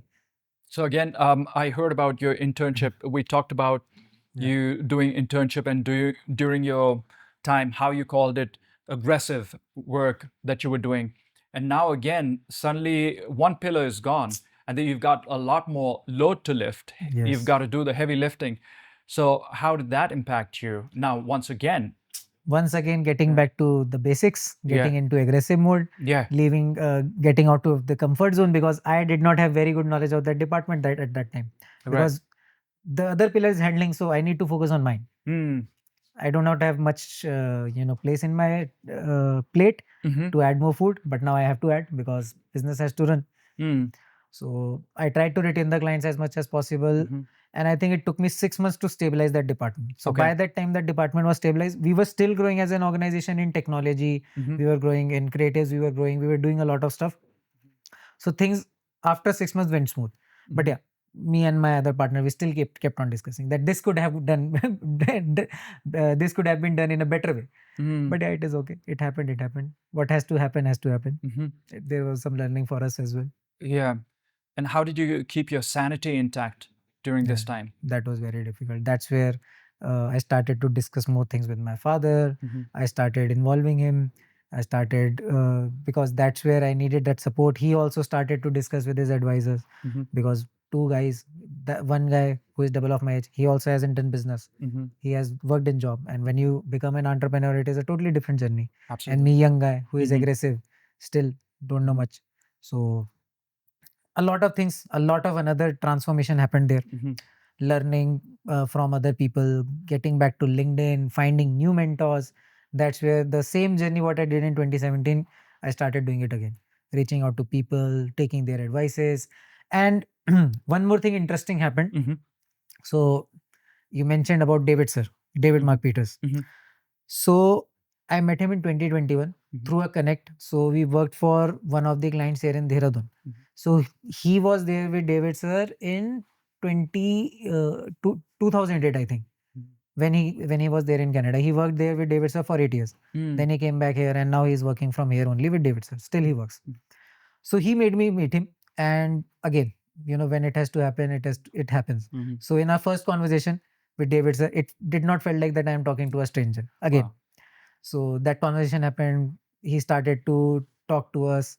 We started doing more calls. I started to see him as an advisor, because the kind of experience that he brings in this industry, 40 plus years.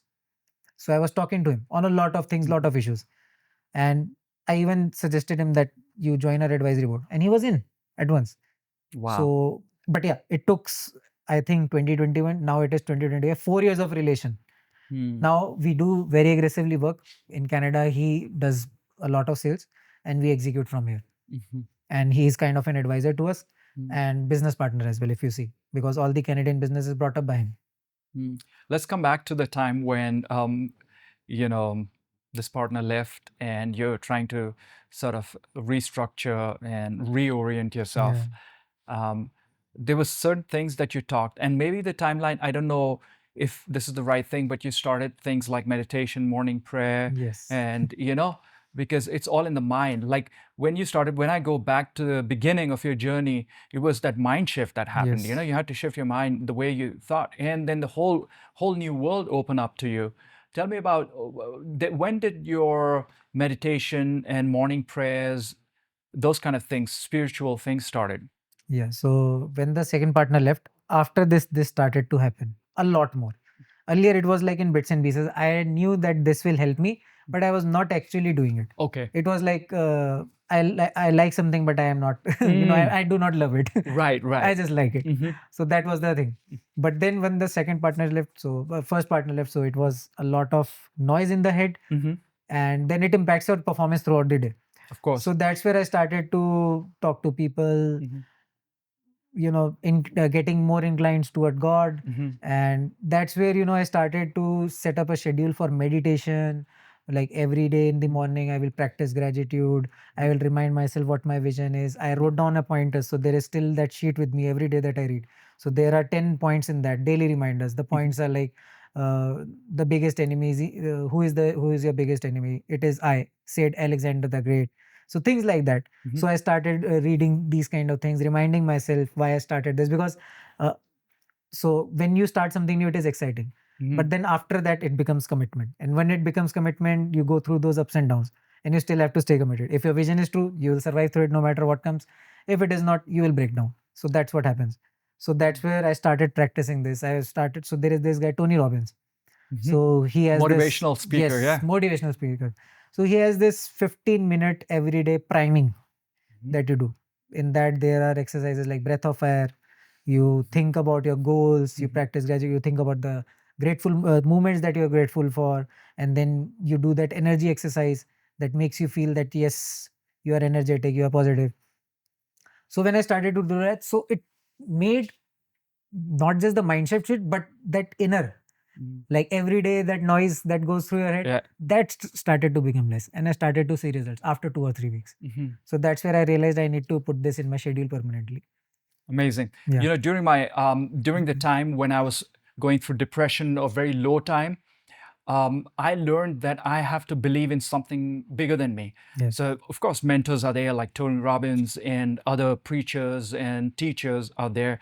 But I believe that I need something of authority that is higher than any human authority. And I turned to the Holy Scripture, I turned to the Bible, and I read one thing. Jesus says, come to me, all who are weary and heavy laden, and I will give you rest. Take my yoke upon you, for my, I'm not exactly, remembering it, but for my yoke is easy and my burden light. And that is so amazing. He's calling all of us have our burdens, right? We are heavy laden. Like you look at an animal who carries stuff, or you look at laborers when they're carrying stuff, building buildings and all, they take cement bags. That's the kind of picture I get. Heavy laden, they're bent forward And they do that whole day. And Jesus here says, "Come to me, all who are heavy laden, weary, worn out, Yeah. spiritually worn out, and I will give you rest." And I thought, man, that's what we want. Because you told me one thing when we were talking, that when your mind is not at rest, you cannot be You creative, cannot be. right? You get paralyzed. Your whole production and constructive phase gets stifled.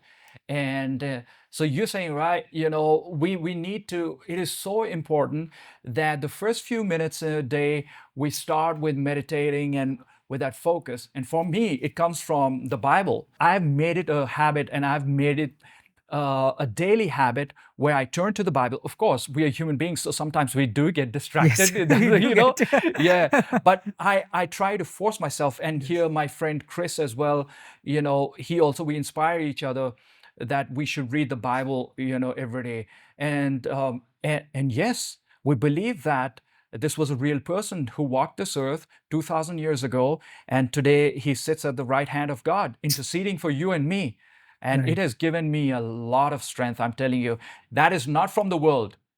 That kind of peace is beyond the world, Beyond the world. beyond. It transcends the human Yes. understanding. That kind of peace he gives us.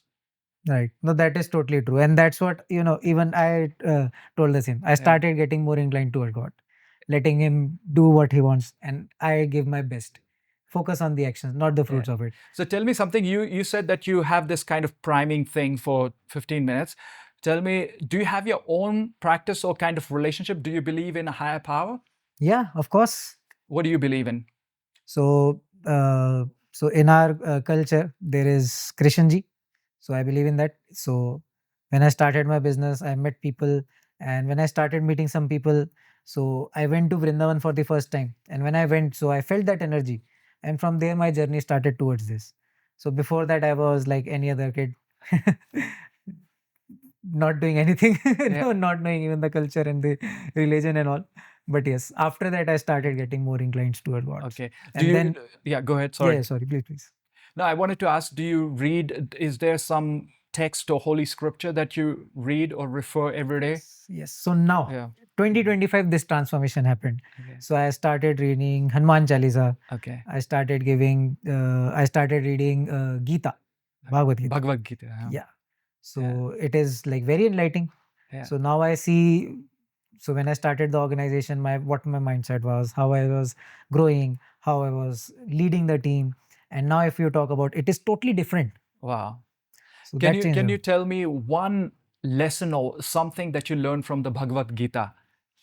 So the main lesson and the thing that I always refer to, you do your work, you do your karma, you deliver your best, but don't be attached to the fruits of it. Let God handle it. This is the third time I'm listening to this on this very podcast. Yes. Yeah.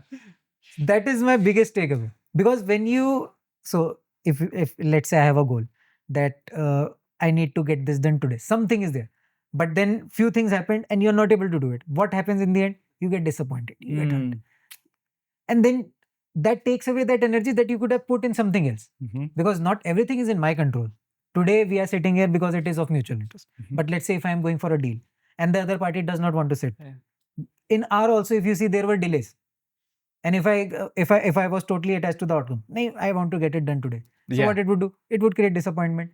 So with that mindset, if you think, okay, I have given my best, right now it is not happening, I will try again today, I will try again tomorrow, but not getting attached to it. So that's what I realized with business as well. Because in terms of leadership, if you see, if you get too attached by pushing the outcomes to your teams, it impacts them as well a lot. But if you do it the other way, then things start to change. And I've seen the transformation over the last 4 months. Wow. Team is more happy. Everybody in the organization is more happy, and they are able to achieve the goals faster than ever. Okay, tell me, what is the major change that has been there since you've become more meditative and started this daily practice? Earlier, how would you react, let's say, in contrast or comparison, earlier when you got a lot of stress, how would you respond, and how do you respond in a similar situation now? So till 2024, I was leading my decisions with emotions and very reactive. So if somebody says me without thinking, I will react. But now, since I've started reading this, I am very calm with my approach. Earlier, I was very aggressive. So if the team will do something wrong, I will just lash on them Oh. without thinking what has happened. But now my approach is very calm, trying to understand the situation, solving it. And inside of my head also, that overthinking has also gone down. Not thinking things too much, but thinking and taking logical decisions. But yeah, it is not that for the whole day I'm just thinking about one thing. So Okay. bringing that calmness, more logical decisions. So all these kind of things. Right. So these things have come into picture, and I think they have changed me massively, and the approach and the way I do work. So it Yeah. has impacted that as well. So now you two are left at this time where we are in this timeline of your story, and you've got this gentleman, older gentleman, as your partner. What major value? Of course, you mentioned he was more the creative. And apart from that, how did he bolster your resolve overall? So he being from the customer service, Yeah. sales, marketing background, so that was very rich because he has worked in Cayman Islands, he has worked in France, he has worked with the Taj and Neelas of the world. Okay. So with that experience, he brought in a lot of expertise, and we grew the business very well till 2024, Okay. February of 2024. Very amazing. The journey was amazing. Yeah. But then, yeah, if things go up and down, so things happen. So 2023 was great, did growth. 2024, January was good, but in February, somehow or the other things started to happen. Okay. Like what? And so here one more context that Yeah. I think in 2023, mid or somewhere, I also involved my father into the business because In 24, you said. yeah, Mhm. in the business because we were growing. I think we had a team of 25 employees at that time, including interns and full time. And what was happening is that so with my age, the people of my age, we are working together. So there is this one thing that comes to their mind. ये तो मेरी same age का है, मैं इसको क्यों सुनूं? Oh, okay. And then as a young leader yourself, you also are somewhere or the other, you leave them with ठीक है चलो, it is okay. Yeah. तो वो एक leniency आ जाती है. When that leniency is there, Yeah. so they start to take things lightly, and you need Yeah. someone with experience to lead them. And my other partner, he is in Bangalore. He is doing virtually. I am sitting here and actually taking the heat of the team. So that's where I involved my father. He started handling HR, finance, admin for us, and that's where the team also got in control. So that one transformation was very important for us to grow further because we were getting very restrictive with the team. Most of the time, we were just sitting with the team, resolving his issues, resolving her issues. So he streamlined that process for us very well. So now, in that context, getting back to in 2024 of February. So things between me and Ashwin, my partner that time, so they started to go up and down. And Some strain. strange things started to happen. You know, they say that what is written will happen. So it was happening like that, and we were both like, we never had this feeling, but now we both were like repelling each other. Tell me, like, what was major issue that started? Like, what was the germ that brought in, or that virus, I should say? Yeah. What was the virus between you? So I will tell you the virus, what I have analyzed in the last 1 year. The virus was a bubble that got busted in that time. Okay. So that bubble was being created for the last 6-7 months in heads of both of us. Okay. So it was not like it happened in a day, but it was being developed and we were not realizing it. So that is what happened. And it started with small things. Okay. So like with the execution. So till 2023, everything was being executed perfectly till mid. But then after that, there are some differences. The alignment is not there. So if you are doing business together, then alignment has to be there. If alignment is not there, then it started to, so my vision is doing this, your vision is doing this. So right now we were doing it as one force. But now it starts to go like this. Do you think entry of your father changed some equation? No. Did it?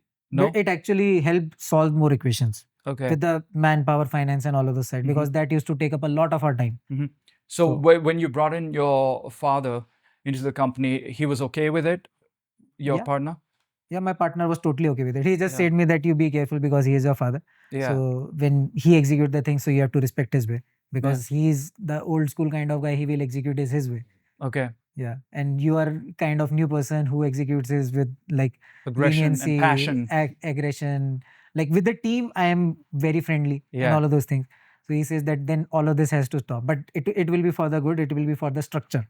So tell me about what was the bubble that that So, formed? yeah. What else added to that blowing up? So things from his end, on his family, they were not going right.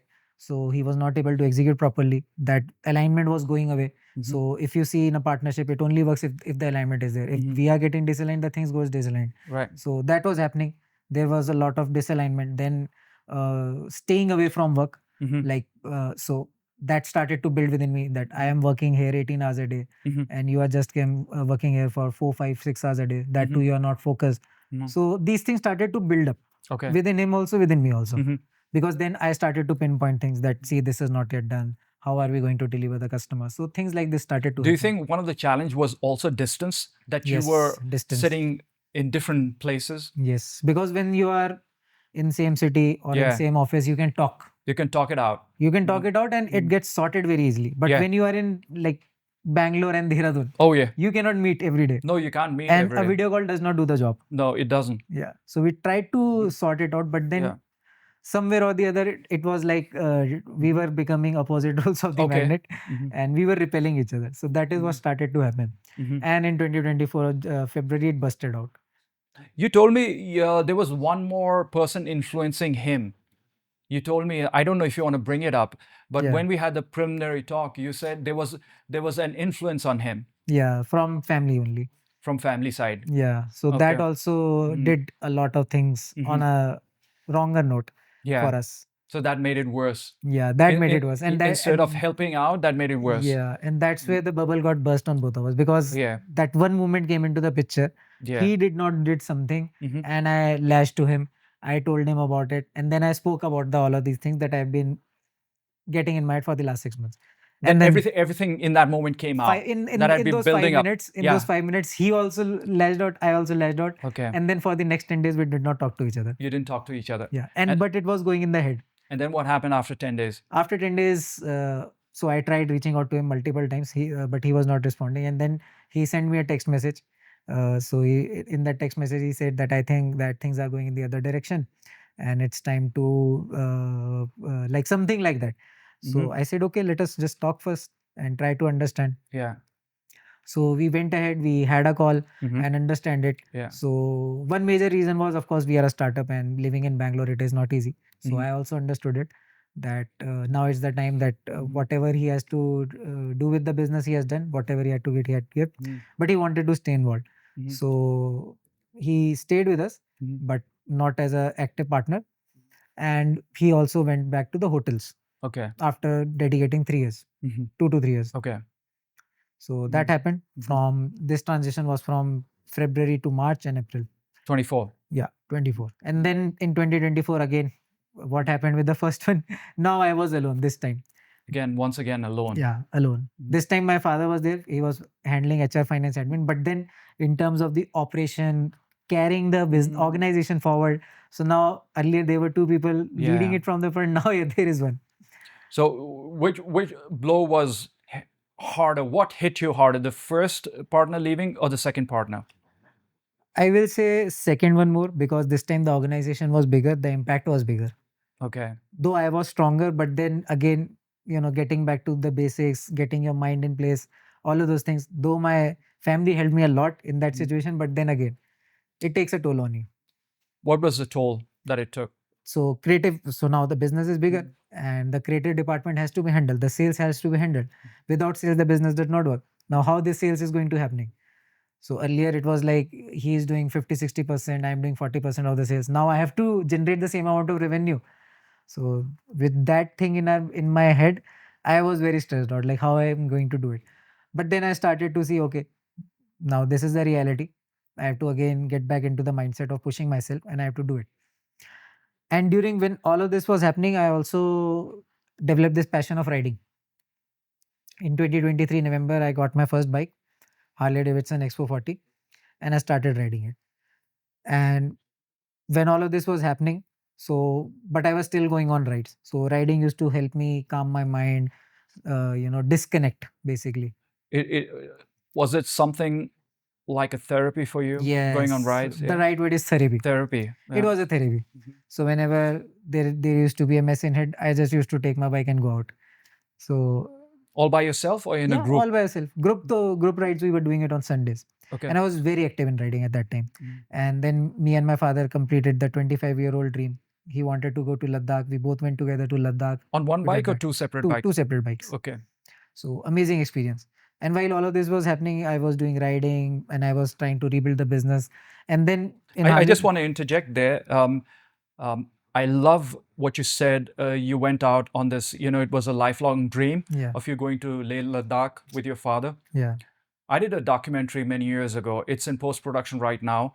It's called Father Spirit. I think so. I might have mentioned. Yes. But in this case, the thing was the son, he returned from India and he saw that his mom had put his father in a nursing home. His father suffered from Huntington's disease, which is a neurodegenerative genetic disorder. It affects your mind and cognition, and you're on complete care. You're dependent, and you have these involuntary movements, which is called chorea. Like not the country Korea, but these movements. It's with CH, Korea. These are involuntary. Your motor skills are not controllable. Your speech you cannot speak clearly. You cannot sequence tasks like as simple as drinking water. You'll pick up the glass and you might just drop it. You might turn it this way. But what we'll do, we'll bring it up like this straight because we understand that we're not to turn it and only turn it when we bring it to our lips. So all these things. That kind of condition. So these guys, his father also loved riding, in his young years. So when his son, Jonathan, returned from India and he went there and he saw his father in a nursing home, took him out of the nursing home and brought him to India. And they also went to this. We didn't go to Leh Ladakh. We went to Lahore Spiti. Oh, Lahore Spiti. Lahore Spiti. Also very beautiful, Yeah, beautiful. This alpine desert in high altitudes going over different Passes. Rohtang Pass Rohtang Pass. and Kunzum Pass and all this, And it was almost a 10, 11-day trek, like on the bike through snowy mountains and all. And it's beautiful. We've captured it on film. Wow. Yeah, so guys, wait for it. You might want to watch it, once it's out. No, even share the link with me. Even I'm interested in videos like this. Oh, well, it's not out yet. It's not out, but it's going to be released. We are so close to finishing it. So when you told me you went out with your father, did you document it? Do you have pictures of videos? Yeah, we have pictures. We have pictures of it. A lot of pictures. Do you have the head cam? A few videos. Camera? No, we did not do it. That was the mistake we made. Because it's epic. You don't do it every day, this kind of stuff. Yes, that was the mistake we made. We thought because it was an official trip with Harley Davidson, they took out a lot of shots, but they never got back to us with those shots. Can you access them from them? I have been asking them. It is like you can say around a year now. I have been following up with them on the shots. Yeah. But they have only delivered 1 or 2 videos. Right. Okay. But at least we took some pictures from our phone, some pictures from other guys who were there with the cameras on their. So coming back to riding, this became therapeutic experience for you, and this really helped you to move on. And this gentleman who worked in Ritz-Carlton earlier, and you had a fallout with him. You still in touch with him? Yes. He's still part of the company in some way? Yeah, in some way. Okay. So he has left and you're going through this new hobby or some kind of regular activity you started, which was going on rides, And did you love riding before that also? Or No. Was this a new thing? It was a totally new thing. Wow. I started riding as a... So I went to Harley Davidson and I wanted to become a part of their hog community. Okay. What is hog? Harley Owners Group. So all the guys who own a Harley Davidson bike, that is the first qualification that you need to have. And then you need to pay 5,000 a year for their membership. Okay. So my idea was that I will get into this group and I will directly have access to these elite people of Dehradun. Okay. Because to build your business, you need to also stay connected with. Right, right. So with that mindset, I went there, but it became a passion. Riding became a passion. And I also made some good friends, and I also learned a lot in this journey. Okay. Learning a lot. So I was their community manager for Expo 40 bikes. With this new segment of bikes, I was managing their community.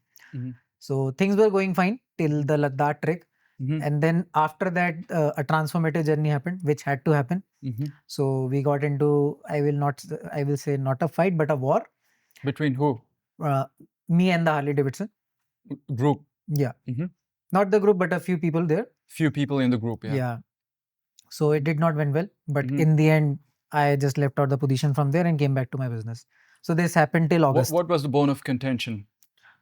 Growing too fast, I will say, because in the first 6-7 months of getting my bike, I did 10,000 plus kilometers. I did Ladakh, I did Bikaner. You and had a lot. that was typical of you. That was your trait, growing Yes. fast. You were always aggressive in that growth. Yes. You're not a slow rider, you know. No. You want to go fast. If I go into it, I will go all in. If I All in. don't do it all. Yeah. Okay, so and I'm sure people didn't like that. Yeah. A few of the people, yeah. Yeah. Yeah. They hated it actually. Oh, So that is where the disalignment happened Yeah. and things started to go ugly. yeah. They went very ugly to the extent of going to the pan India level. And then in the end, sitting across the table, things happened and I just left out there because I realized too much energy has gone into this and I need Right. to get back to Crobstacle. I need to focus on it and I need to grow it, which is already after the partner has going up and down. Things are Right. falling. Mhm. So I sorted this matter in July Mhm. and in August I came back. So August again I started doing aggressively, this time alone. Mhm. August, September, October, November, December. So all of these months I did aggressively. Started doing aggressively. But yeah, that comfort zone I was still in there a bit. Mhm. August, September, October was okay. November, December still of a bit of comfort zone. Yeah. And then that's where again things started to change. So in November, I met this person from a common founders community group. So this group I think got started in October, September or October. Which group are you talking about? It is known as UFC. So it is- UFC. What yeah. does it stand for? Not the fighting UFC No, fight. no, not the fighting UFC. It is a founders community group in Uttarakhand. Okay. Uttarakhand Founders, yeah. Founders Committee. Yeah. Mhm. So that's where I joined that group because after completing this tenure with Harley Davidson, leaving that position, now getting back to my own, I realized that being a part of community is something different. Okay. So I was looking for entrepreneurial communities. In Delhi, there are so many. In Dehradun, they're not. You can join BNI and all, but they are not exactly like-minded people. It is more of like business to business type of transaction. So I joined this community, and there was this lady who is now my business partner. She put out a request for IT requirement, like she wanted to repair her computer, not of my business, but Okay. there is this guy who works for us, does amazing job. So I just, with the intention of referring him, I just gave her a number, and the conversation just went. And then she just asked me, or I asked her that what you are into. So I found out that they are in design. I told them that we are into this. And as you know, in 2024, the partner went away and the creative side of business was struggling. So I was also looking for people. And during this time from he left, I did multiple collaborations with multiple companies trying to get my design department up and running. But I was not able to because I'm not that creative person who knows the who has the hang of it. I can sit and develop and get a logo right with the client, but it will take me 3-4 days. There is a creative person who has the knowledge for it and does it day in and day out every day for his bread and butter or her bread and butter. So they are able to do it better, far better. And the team needs guidance to grow that department. So our creative department was very big.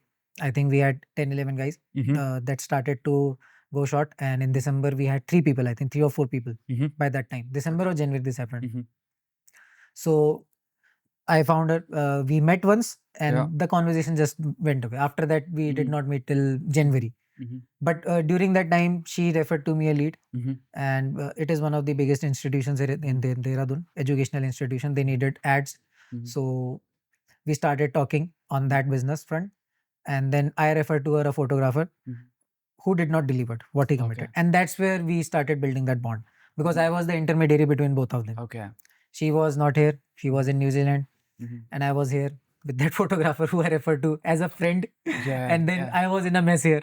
That's why I referred because he did not deliver. She being in New Zealand, she has to coordinate, get all the things done. And I was like inside, why did I refer it in the first place? Because when you refer to someone, you have high hopes that they will deliver good. And now your name is at stake. So when this happened, so I became the intermediary and tried to get the things right. So when she came back, we met again once. And during this time, since January, I had a different mindset for this year, 2025. My business plan was in place very strictly every quarter, every month, what I'm going to do. So January, I executed very fine. And while executing this fine, I was also doing a lot of personal development courses. So there is this one course I did for yourself. Yes, for myself and for how to grow my business, because I realized one thing: the more I grow, the better my business grows. So when I realized this, I was doing a lot of courses, and there What kind of course? related to business. So the course name is Hyperscale. Mhm. Hyperscale community is the name of the community, and the course is something related to 11x your business. Mhm. So this guy Shripal Gandhi, he teaches that. Mhm. So I took that course. I first saw his webinar, and that course I took purchased actually in last year July. Okay. But I took the time to actually go through it in January. Okay. Because in this time I was very serious about my goals. I was reading books, getting back to my schedule, doing everything. Of course I was doing riding, but with my own groups as well. Mhm. So now getting Yeah. back on track and simultaneously handling all of this mess with that photographer. Mhm. So I was doing this, and then I read this course, and he asked one question Mhm. that if you want to 11x your business, who are your top 10 connects and in your close proximity? And in January and February, I was not in Dehradun market. My most of the clients were from Bangalore, Delhi, Mhm. US, Canada, Europe, Australia, all of these places. But in Dehradun, being in Dehradun, I had very less business. Okay. So that's where I started writing the names. And on the first name, her name I wrote because that was the first contact I had Right. and the community. So that's where I thought, okay, let us meet again. So I went to her office. We met again once, Mhm. and then the next time I went to her again, and we started talking about collaboration. Mhm. So that office, it is near Centrio Mall. So we were there. We were discussing about the things. So that time she also got interested. Yeah, this I think this is something that we can do because she also has burned her hand. She has worked with multiple companies for tech Oh. and marketing requirements. It Mhm. did not work out every time. Okay. I told you I tried to collaborate with multiple companies, but it did not work out Mhm. because the quality of work was not matching. But with her, it matched. Mhm. So we talked and we decided that we will get into an MOU, Mhm. and all the design work we do with her, Right. and she gives us the marketing tech work. Yeah. So that is the MOU we decided, and we signed it on 14th of February. Oh, 14th of Feb. This year, 25. Yes. Wow. Very auspicious day. Auspicious, of course. Yeah. So Yeah. we signed it, and then 15th we start executing. Yeah.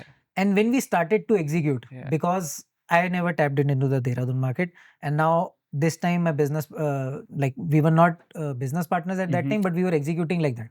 So we went on, we converted a few deals, Mhm. then things started to happen, events were happening, we went there to the events, we started pitching people, things were flowing in, and when we realized, we analyzed after a month of execution, we saw that we have both the organizations have done business that they have never done in the history. Wow. So when we realized, we went to Delhi. There was this event, Convergence in India Expo. Mhm. We did that event. We attended that event, and after that, we met our mentor, and he put that put that bug in us Right. that you guys are executing as partners. Why not be partners? Why an Mm. MOU? Yeah. So that's where again things changed. Mhm. On the way back, we were talking about it, Right. and when we reached to Dehradun, Mhm. we started discussing immediately. Like Okay. after such a long trip of 3 days, Yeah. hectic trip, Yeah. in the night we were discussing about this. Okay. So again, what happened in 2020? Not looking for something, but it happened. Mhm. So it happened Very organically. Mhm. organically. Like I was not looking for something like this, Right. but then it happened. Mhm. So it happened. We started discussing in March, April. We did the alignment part, which I Yeah. did not do with the other two partnerships. This time Mhm. I was wiser. This time I had more logic. And as I told you, I started reading Gita. So my mindset also changed. Mhm. So with a lot of clarity, with a lot of tough questions on both the ends. So after getting the full clarity, we decided that we'll partner up. Okay. So now we are partnered up from 1st of May. It is official. Mhm. What is the structure of the partnership that you have? So you already registered as Crobstacle LLP. We are an LLP, LLP. and she had her own brand designing, right? Yeah. And now what are you like? How does designing fit into Crobstacle? So what we did is a merger. It's a merger. Yeah. Mhm. So so their entity got merged into us. Mhm. So that is Okay. what we did. Mhm. How does that work on paper? Like you are an LLP, so she She Mhm. brought her organization to us. to Yeah. to you. So And what now was she also LLP no for a no company? sole Yeah. proprietorship. Also, Yeah. is a So okay. So are you on 50% now, or yeah, that is a bit confidential, but yeah. okay? Yeah. Somewhere close to that. Yeah. Wonderful. And so when did that happen officially? The merger. When did the merger First happen? May. 1st of May. Yeah. Oh, Recently. wonderful. When we actually Yeah. met, I think we met on 1st May. That was the first day of the official working day.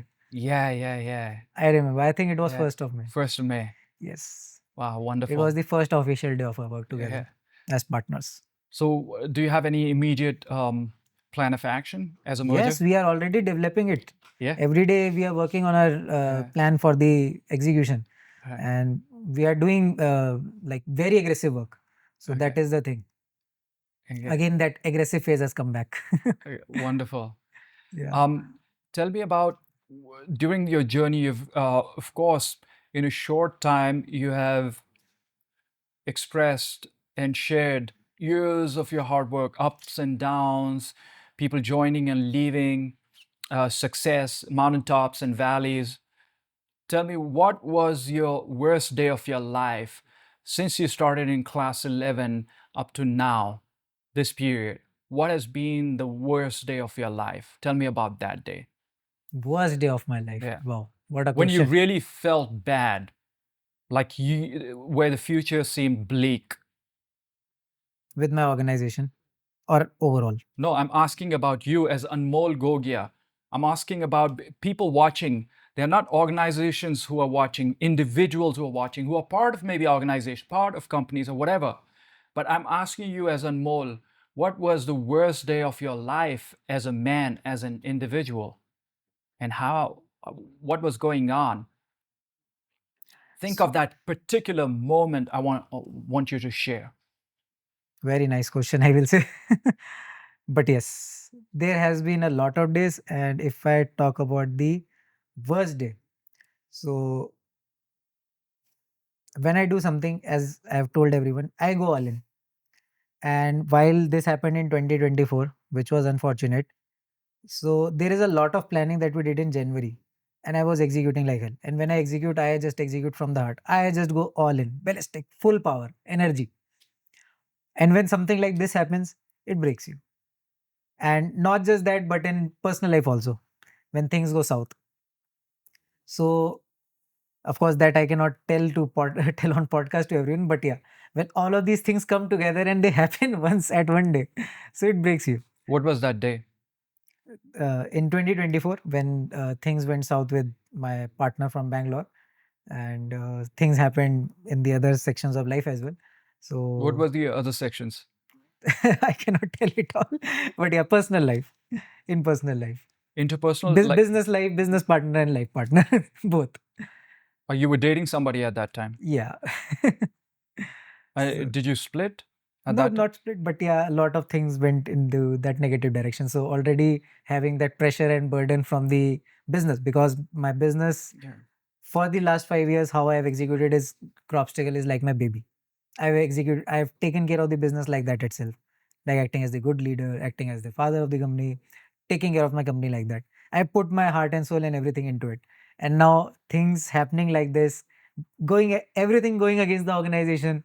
And during that phase, a lot of the employees that we gave everything to, that we could, from the heart and soul, they also left. So that is why riding became my passion.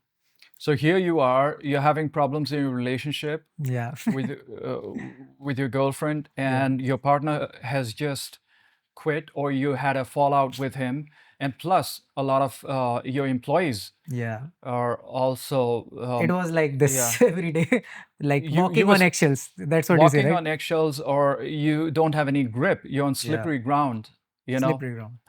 And so, how far?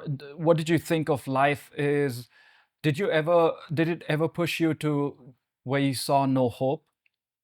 Yeah, with the business, I was thinking that I wouldn't be able to make it, because sales is something that keeps an organization alive. So Yeah. my family was telling me, they were keeping me positive. Father being in the business, he was keeping everything positive. But then inside that fear was there. How on this earth Fear. Hmm. I am going to keep this organization? And then when everything is dependent on that organization, so it is not like it is just a part of my world, but it is the entire world at that moment. How do you deal with fear? So there is not a set method how deal with fear. But yeah, one thing is that writing on a piece of paper what is exactly happened, because I have realized most of the things they are just in our head. They have not happened yet, Yeah. but it is fear. So writing them on a piece of paper, that is what I generally do. And then writing why in my head I am thinking it off as in fear. So I will write those pointers, and then I will write down, okay, what is the thing that I have in my control in this that I can do in my best, and then rest leaving up to God. So that's what I did. Anything else that helped you? No, this was the major thing. Writing it down. Writing it down, thinking over it, because our brain has this one thing. it, if you fear something, it will make you overthink and show you it as big as possible, and you will Yeah. have more fear about it. Yeah. But if you actually face it, that's where the game changes. So again, going back to the moments in life when I pushed myself, so I started doing that. For of course a few days, the fear was in the head. How I'm going to handle sales? I'm not a reactive guy. I'm a proactive guy. How I'm going to do the reactive sales? Who will do the negotiation for me? How am I going to handle that? If any customer tries to, because in service sector it is all about services, the kind of experience you give. Anywhere, if I'm not able to deal with that, what I'm going to do in that? So a lot of those things. When you went through all these dark times, Yes. did you ever think that? Did you analyze, introspect, look inside yourself, and see what is wrong with me? What can I correct? Yes. Every time. Most of the time. Like I do a lot of self-talk with myself, because uh, when you have such a big vision, so you tend to think a lot about it. And for me, Crobstacle is like entire thing that I've done in my life, and I've given it all. So yes, I do a lot of thinking, and I do a lot of self-talk. I do a lot of self-analysis. Okay, this is what has happened. So let's say, even if, for example, one of our biggest customers last year, they also went away during all of this when this was happening. And it was like a lot of revenue for us. At one point of time, it was like 30-40% of the revenue. And when this was happening, so I was doing a lot of self-talk, that okay, this has happened, what went wrong, what went right, what I could have done better. Okay, now this has happened, what I can do in this. So things like that. What kind of? Give me an example of self-talk. So asking myself tough questions. Okay, this client has gone. It is your responsibility. You are running the show. What now? Asking questions like this. Then writing an answer. Okay, now he has gone. What can I do? Can I bring him back? Okay, this is the way. Okay, if this does not work out, then what's next? What could be the other way? If he cannot come back, then I need to find someone else who I can cover up for my revenue. Seeing the runway. Okay, I have 3 months of funds. I can manage 3 months. What I have to do in 3 months? If not, then what else? If I need money, then what I can do? And So does that work for you? yes, it works. It gives us a lot of self clarity, because Clarity. yeah, because clarity, I have seen it is the main thing. If you see, because when you are running a business, when you're running the show, there are so many things that happens. And if I keep on thinking over it, and just because of course we are humans, emotions are there, but you cannot let them drive you away from the business. One day is okay, 2 days okay, but for weeks and weeks it cannot work like that. There's a lot of, because it is a game of energy. If you see, if you are putting all your energy into it, then nothing gets executed, and that's where you change it. So that is it. Did you ever think that you want to throw it all away and go back to getting a job? Yeah, multiple times. Multiple times this has happened. Like if manpower, things with manpower are not working. So yes, it is a roller coaster journey. One moment in the day you feel like okay, everything is working Yeah. fine. I have a good leader. Then the other moment something will go wrong, and then you are like, oh, what is this now? What is this happening? What do I do now? So yes, moments there are like that. But yeah, now in this year I am having less of those moments, because I am in more control of myself. I am doing the things in a more detached way. Okay, let's summarize some of the tools that you have developed over the years to keep you grounded or keep your clarity and focus. Just repeat 2 or 3 things that you mentioned, like your daily habits or daily rituals. Number one is meditation. Meditation, yeah. That is very important, because if you start the day right, everything goes right. If you wake up and start seeing the reels on your phone, then your day will be like the reels. So number one is meditation. That is very important. Second thing is that the daily reminders that I give to myself, I've written those 10, 15, 20 things that I have. Then I go to the gym. That is again very important thing. Until unless I feel physically confident, that mental confidence does not come in. So if let's say I am going to crack a deal today, so I will for sure go to the gym in the morning and I will sweat it out, because that is what gives you confidence. It gives you the mindset. Okay, I came to the gym. I have completed this task successfully. Now I can do another things in life successfully. Then another tool that I have is that I have this. So I realized one thing when I started business, every goal was business. But now I've realized it is about financial, it is about family, it is about business, it is about health, it is about personal development, it is about spiritual. So all of these six segments, they are connected. So I have written goals in all of them. So earlier it was me just focusing on the business and doing business, but it cannot, life cannot work like that. Where does the mental health goal fit in this It paradigm? fits in the health part of it. Okay. Yeah. So health is not just physical, but also your mental Mental health. health. So that's where I write the goals. So What is your mental health goal for 2025? to not overthink, to understand that not everything is in your control, because when you run a business, you think that you can control everything, but you have to let it go. Let go. Yeah. So that is the biggest habit I have written, I will say. Okay, a habit. It is a habit. And what about spiritual goal? Spiritual goal was to complete the book Gita that I am reading. You've read through it? I am on 10th or 11th chapter. I'm Okay. still reading it. And how many pages is it? How? I think 300 pages it is. 300 pages. Yeah. And what is the main plot or the theme of Bhagavad Gita? So this book was written in war. So generally, if you see as humans, we are mostly at war. Sometimes it is with ourselves, sometimes it is with the outside world. And how do you manage yourself in that situation? The book is about that. What is the guiding light that you should be taking in those situations? Because in a war, many things can happen. Anything and everything can go wrong. And when you take decisions, you could take them not logically but more emotionally, or you could be aligned in multiple places, multiple ways. So this book, it is more of a guiding light to you how you go through the life every day. So it is not just about uh, in specific situations, but every day, like detachment, gratitude, your work. You focus on that, not the results. Results will come. So things like that. You know, one of the podcasts that we did recently was with a clinical psychologist, and he said, we as human beings have more than 70,000 thoughts each day, pop up in our mind. And I believe that we are constantly at war within our minds. You know, it can be discouragement, it can be regret from the past, or worry for the future, and all these. And we have to always, we're constantly in a war, in a battle in our heads, And what it does to us is it robs us of our present, the joy that we could have right now in this moment. You and me sitting. I mean, I'm sitting with Anmol Gogia, who is such a fine gentleman who has so much to say, who has experienced so much in quarter century, 25 years of your life, and has so much to say. In this moment, this is my happiest moment because I'm not regretting the past. I'm not worried about the future.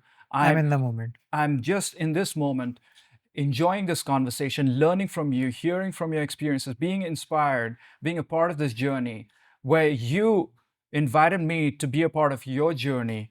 And that's what I think is so important, where we can start living, not carpe diem, where we say, okay, today let's make merry, let's enjoy life, for there's no tomorrow.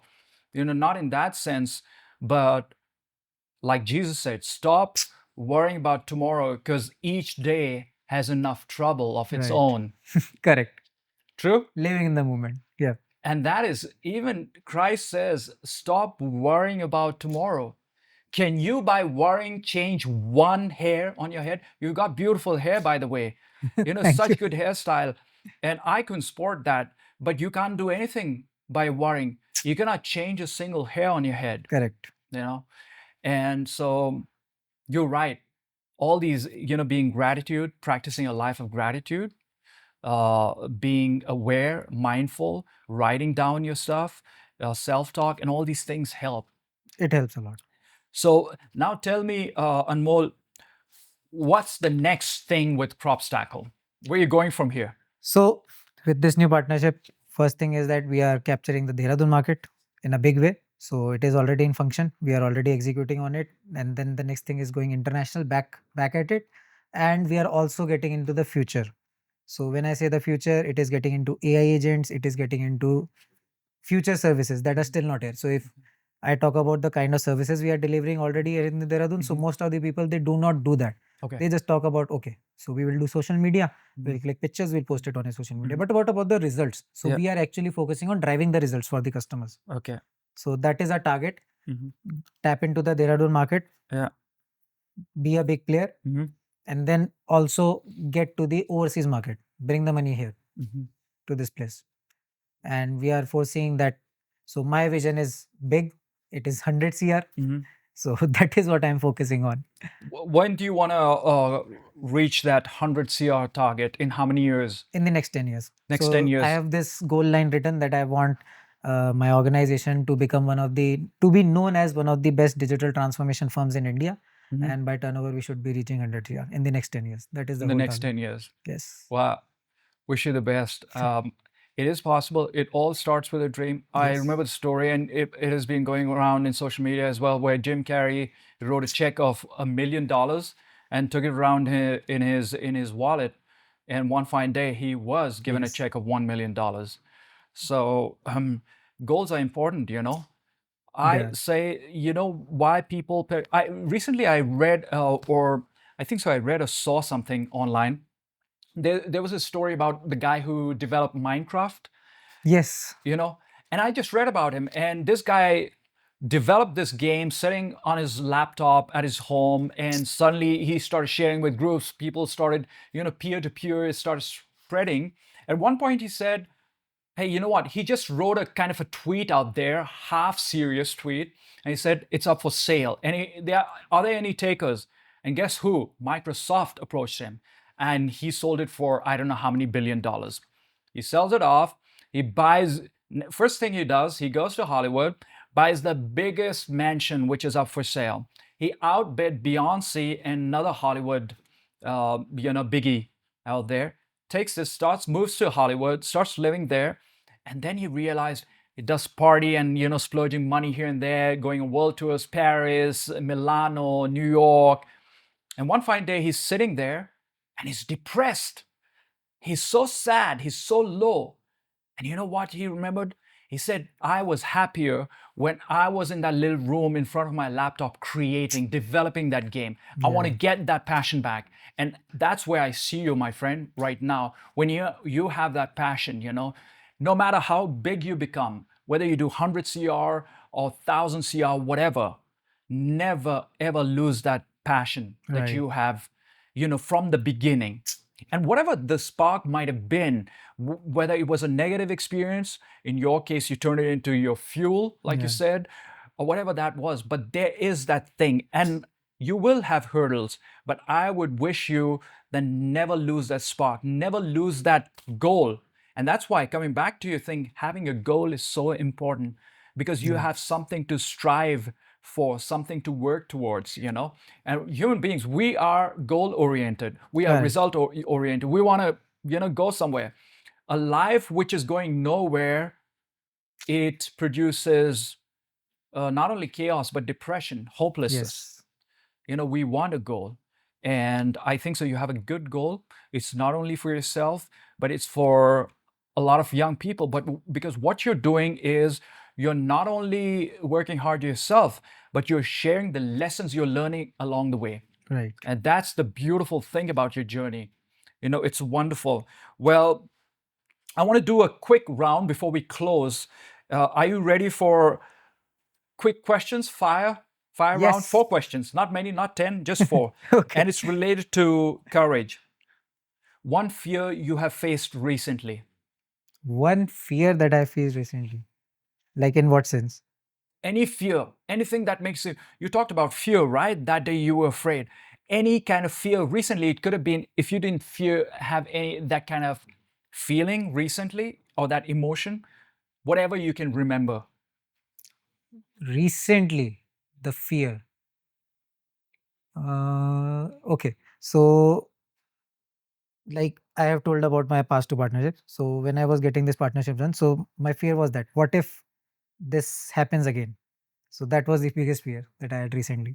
So a past thing, a past failure, or something that bad that had happened, Yeah. you fear that. Yeah, we as human beings fear that, Yes. because we want to avoid that. Yes. Yeah. So it was very difficult to get over it. Okay. Yeah. A belief that's changed your life. What is the belief that changed your life? The belief that has changed my life major is believing in myself. That is the biggest thing. If I believe in myself, I have confidence on myself, I can go through any moment. The day I lose that confidence is the day things go south. They Do do you not believe work in it. yourself? Yes. 100%? Yes. Good. No matter if everybody says it won't work out, but if I believe in myself, I know I will make it. An act of courage you're proud of. Starting my company in 2020 in pandemic. Instead of I could have slept at that time, wasted 2 to 3 years, and still think that in 2025 I will start my company. But I am very proud of, because every day in morning when I sit and I think about the moments that I'm grateful for. So this is the first moment that comes to my mind, that I'm grateful that I took that decision that day and here I am today. The last one, a piece of advice that you live by. Piece of advice that I live by. Mhm. The main advice is discipline and consistency. If you want to do something, you want to achieve something, you Mhm. want to become something, Mhm. things will go up and down. It is part and parcel of life. But if you are disciplined, you are consistent enough, I think it will happen. Amazing. And as a closing question, as a last question, I want to ask you, what is the advice you would give to someone who feels stuck right now? Not as the CEO of Crobstacle, but as a person, Anmol. What would you give that person, a piece of advice, who feels stuck right now, who's listening to this podcast? Stay patient, Mhm. analyze the situation, what is happening, Mhm. why you are feeling stuck. Is it Mhm. because you are actually stuck somewhere, or is it because of your brain? Mhm. Is your brain driving the emotions? Mhm. If that is it, then you have to get your head right. Mhm. If that is not, and external factors are affecting it, then you let it be. You Mhm. control what you can control and you move ahead in life. Mhm. Amazing. Thank you, Anmol. Thank you for being with us here. It was an amazing, intense round.